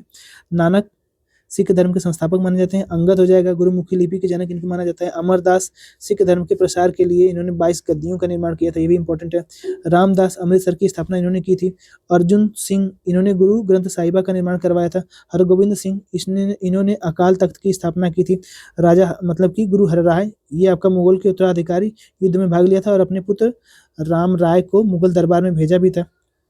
और यहाँ पे आ जाते हैं हरकिशन, ये अल्प वयस्क अवस्था में मृत्यु हो गई थी इनकी। गुरु तेग बहादुर औरंगजेब के द्वारा फांसी इनको दे दी गई थी। गुरु गोविंद सिंह सबसे ज्यादा इंपॉर्टेंट है, 1675 से लेकर 1708 तक ये रहते हैं और ये सिखों के 10वें गुरु थे और अंतिम गुरु थे। इनका जन्म पटना में हुआ था। खालसा पंथ की स्थापना इन्होंने ही की है, ठीक है। इन्होंने सिखों में 5 ककार यानी केस, कंघा, कृपाण और कक्षा, कड़ा ये सभी अनिवार्य कर दिया था और गुरु ग्रंथ साहिबा की रचना भी इन्होंने की थी। इनके बाद से गुरु पद जो है वो समाप्त कर दिया गया था। एक छोटा सा और अन्य फैक्ट है, सिख के चौथे गुरु संत गुरु रामदास ने अकबर के द्वारा दी गई 500 बीघा जमीन पर अमृतसर नगर की स्थापना की थी, ठीक है। तो ये अगर यहाँ पे देखा जाए तो 1-1.5 घंटा में ये पूरा आपका मध्यकालीन भारत है जो कि कंप्लीट हुआ है।